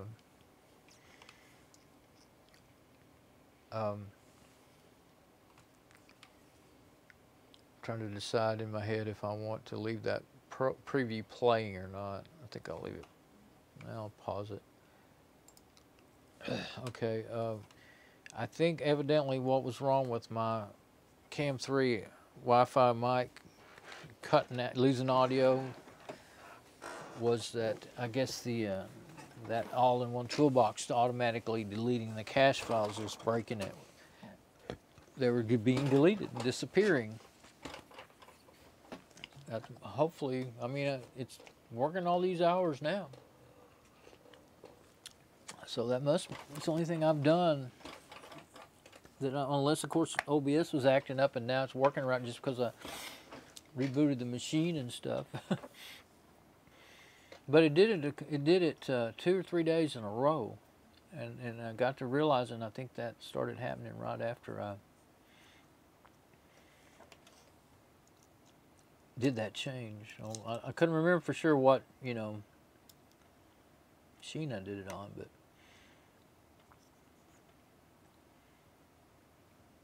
I guess the only way I can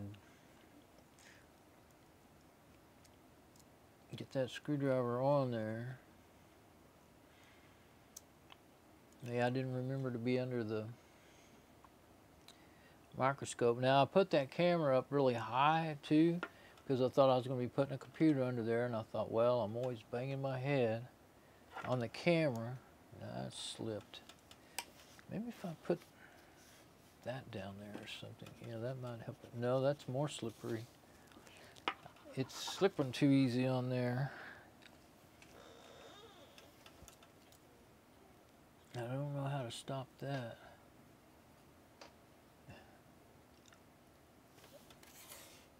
There should be a way, shouldn't there?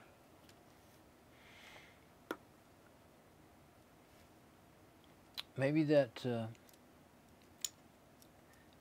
fingernail file, a piece of sandpaper on both sides will do it. It's really tricky for me to get that in there and then get it to stay in there. Okay, now, if you would hold still. I guess I should have got that nut in a better place for picking up before I did that. It's hardly a nut. It's thinner than most washers. I'm going to put my fat finger on it and turn the screwdriver, because there's no way I'm turning that nut. Oh, it's tightening up. I think I really unscrewed the nut with the fingernail file. I'm going to snug up the others while I'm thinking about it, because they may have came loose too. Or I filed on, well, I think I might have filed on all of them a little bit. That one's nice and tight. That one there. See, they were really tight.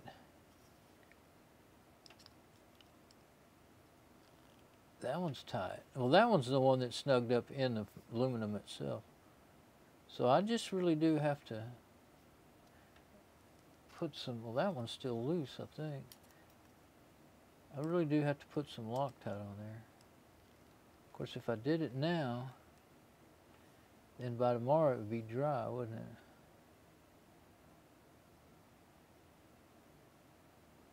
That would be good.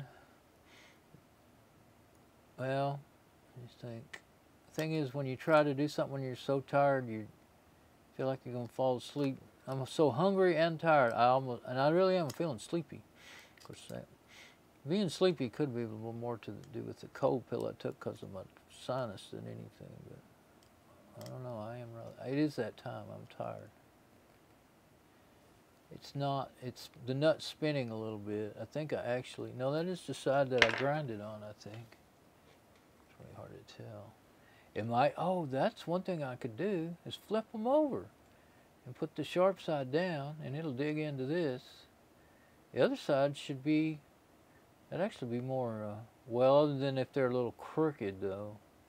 That still ought to be alright as thin as those things are. Flip them over, and that sharp side will kind of dig in and help them tighten. I purposely tried to get the sharp side up. Well, I tried to, but I wasn't sure what I was doing. Couldn't see it or anything. But yeah, it's still kind of spinning. There is just enough threads, I think, along with the Loctite, I'll be okay. But and you can't get the Loctite onto the threads without taking the nuts off. So, as much as I'd like to get that done and have it drying tonight, I'm not going to worry about it. I got so many machines to work on. I can work on one for a little while and then go work on the other one and then work on the one for a little while. I don't like doing that, but can do that. It throws my mind off sometimes, you know, to keep trying to figure out where I'm at. Right now I'm so tired, I really don't care. So, yeah, I'm not going to even do that. Even though it seems like a short task. Well, it's a messy task, and what a mess I'd probably make if I try to do it while I'm really tired like I am right now. Have it all over, no telling what. So, pick all this stuff up. Actually, yeah, pick all this stuff up. I was going to say, I don't have to keep making a video while I'm doing it, but no rule against it. So, these are the screws, the little spring. Oh yeah, I found this in my. Yeah, those are those little springy screws I was talking about. Got a little spring on them, and then that was just a screw for something on the case screw. But I found this little stick-on hook that you hang things on in my. Oh, that's a wire loom. That's not a. I thought, well, how are you going to get things off of there once you get it on there?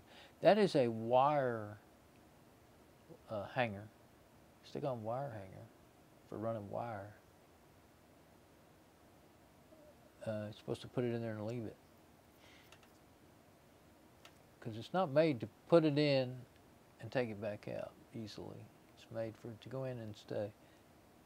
Well, you couldn't put very big wire in there because you'd break it if you opened it up. You can't put as big a wire as that hole is. Anyway, I thought that's neat. I might use that in my room for something. So I brought it in. I stuck it in there to bring it in. So now where am I going to put it? I'll put it in here with my other fancy special screws. I found in my floor or somewhere the other day, I found a set screw, and I think I put it in here, and then I got to thinking, I bet I know where that goes, and I should put it, I need to get me a deal with nothing but set screws in it, because when I need one, can't find a set screw, you know, I've got it in with all the other normal screws. So this is gonna,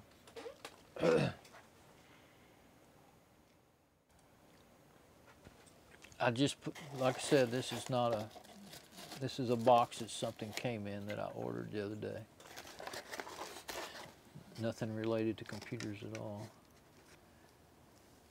So but it seemed to be a real nice thing to put this stuff in. And I had it in there in such a way that that bottle didn't put pressure on the rest of that. It won't shut, but that's all right. It don't need to shut. Get it out of my way there. All right. Let's see. Close the toolbox. Put the multimeter back. All right. Now, what was the other thing? Yeah, I wanted to check if I can insulate those nuts. Find something thin, like. Well, I have some. I'll show you one thing I like to do. There's two things actually that are good for stuff like that. Paper does not carry current at all, really. So, or cardboard.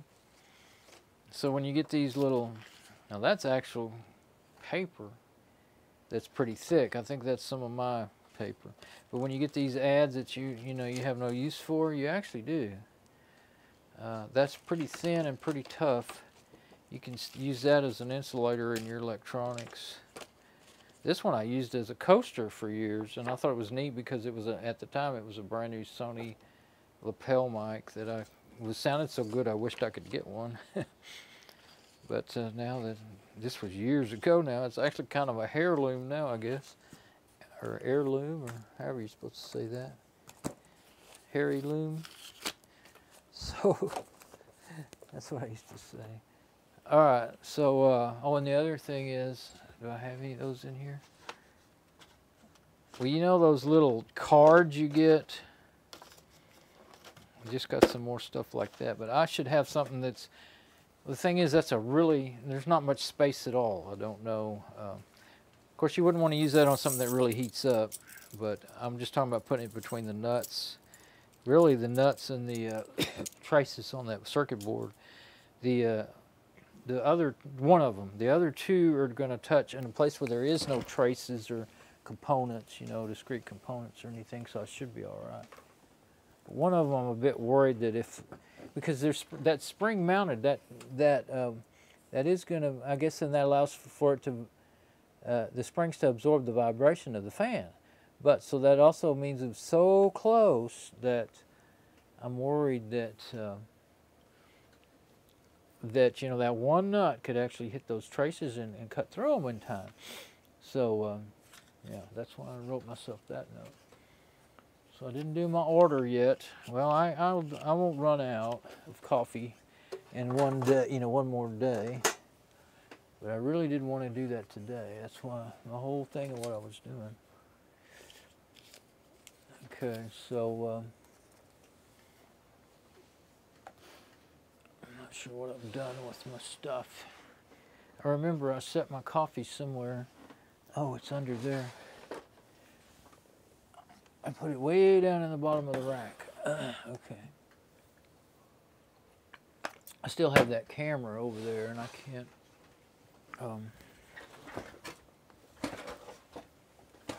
Yep, that's. I'm a two-fisted drinker. One's coffee and one's water. I'm wild. All right.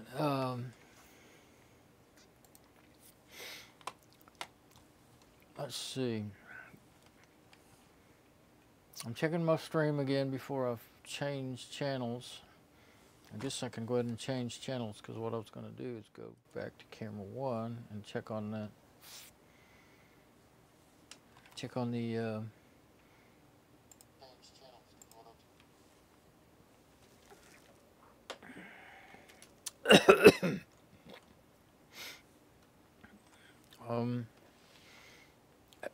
switch mics too.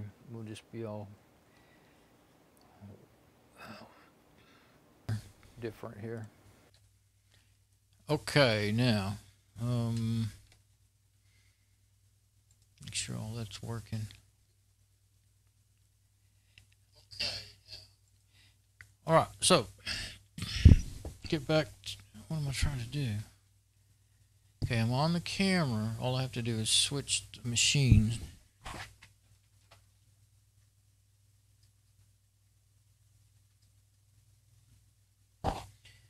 And if you haven't, oh, it's done. See, woohoo! See how fast that was? Yeah, see, it would have been worth it. I might have had to set up a whole root user privileges Lucky Backup profile for that website. I may have tried it and it didn't work. I don't know why. See, I had all these set up, but I didn't have it set up. But look how fast that was. It's done. And you can look through here and it says no errors. You look through here and see what it, you know, get a kind of overview. I mean, if you want to look for a long time, you can. Oh, that one's not showing the details for some reason. I guess because there wasn't no errors or warnings or anything to show. But now the only one thing about that is if you had any of your profiles set up wrong or anything, you would think you got, you know, you wouldn't know that you didn't get your backup. So what I do a lot of times, if it's something really important to me, my blog is important, but it's so big that I don't want to wait for Krusader to crawl through it again. But like say my videos and stuff, when it's really important, I'll go ahead and do like I've been doing for the last several hours here. I'll go ahead and sync with Krusader, and after I've done Lucky Backup, and it should say nothing to do, but if it says it's got something to do, then I look and say, okay, now what's going on, So, yeah, I'm not even gonna. I'm gonna leave it just like it is. I was wanting to unplug that hard drive and listen for sound and all that, but I'm too tired.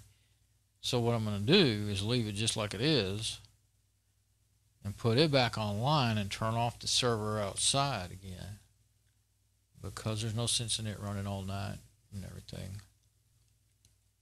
I've actually been using that fan. We have a freezer, a very small freezer in the garage that's sitting in kind of in the middle of the garage under a ceiling fan, which has always made it do, it doesn't keep it from getting too hot and not working well, But as hot as it's been this week, I started turning that stand-up fan at it, right at it, on high. And because I realized after that first day of 105, I was like, oh, heck.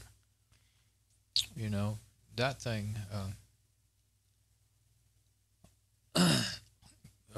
really could use some help. And the last couple of days I've felt of it, even right when I I had the fan on me because I was out there working, and so when I got done working, I'd turn it around towards it.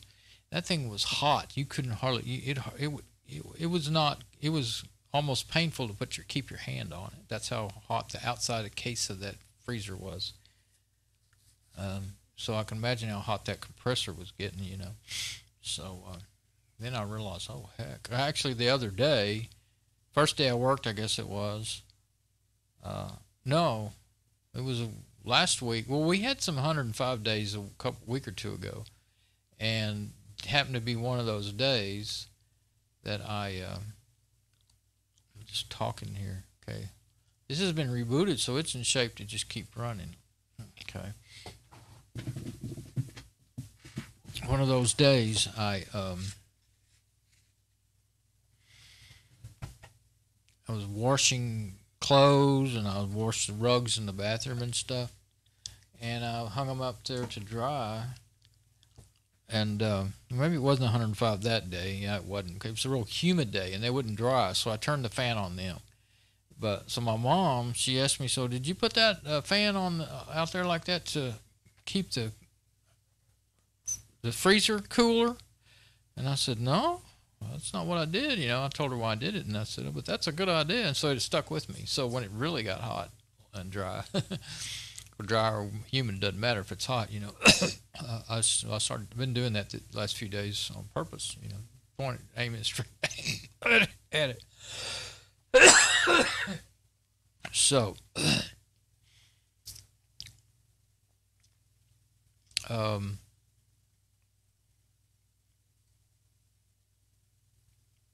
think I'll go. I'm too tired to keep talking. Not making any sense. And all I'm going to do is put this server back online and get something to eat and get ready for bed. All right, so I got something done today, but not a lot. Of course, the reason I didn't get real far today was really because I didn't start until the day was 2/3 at least over, because of my baby bird dying. I can't believe he died. I wish I would have. I just did. I knew I didn't know what to feed him or anything, and I knew that really the best thing for them is to let their parents take care of them. Just like children. I saw on my video. I saw the mom, actually I realized it could be the mom or the dad, or it could have been two. I saw two times. I saw him getting fed. One time I couldn't make the bird out. And the other time, pretty good little shot.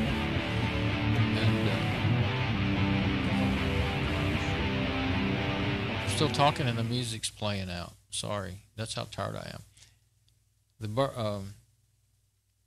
I knew that the parents were taking care of it, and so I was really shocked today when I saw what kind of bad shape he was in, the bird. And so I don't, even if I'd have grabbed it right away when I first saw it, I actually kind of think I saw it collapse, ready to die, that first time I saw it this morning. And I thought of that, but I thought, well, maybe he's just so young and weak, still. And it is hot, Well, of course, it wasn't as hot this morning. It's about 95 then. It wasn't, 105 or anything. But anyway, birdie's gone. All right, I'm going to go.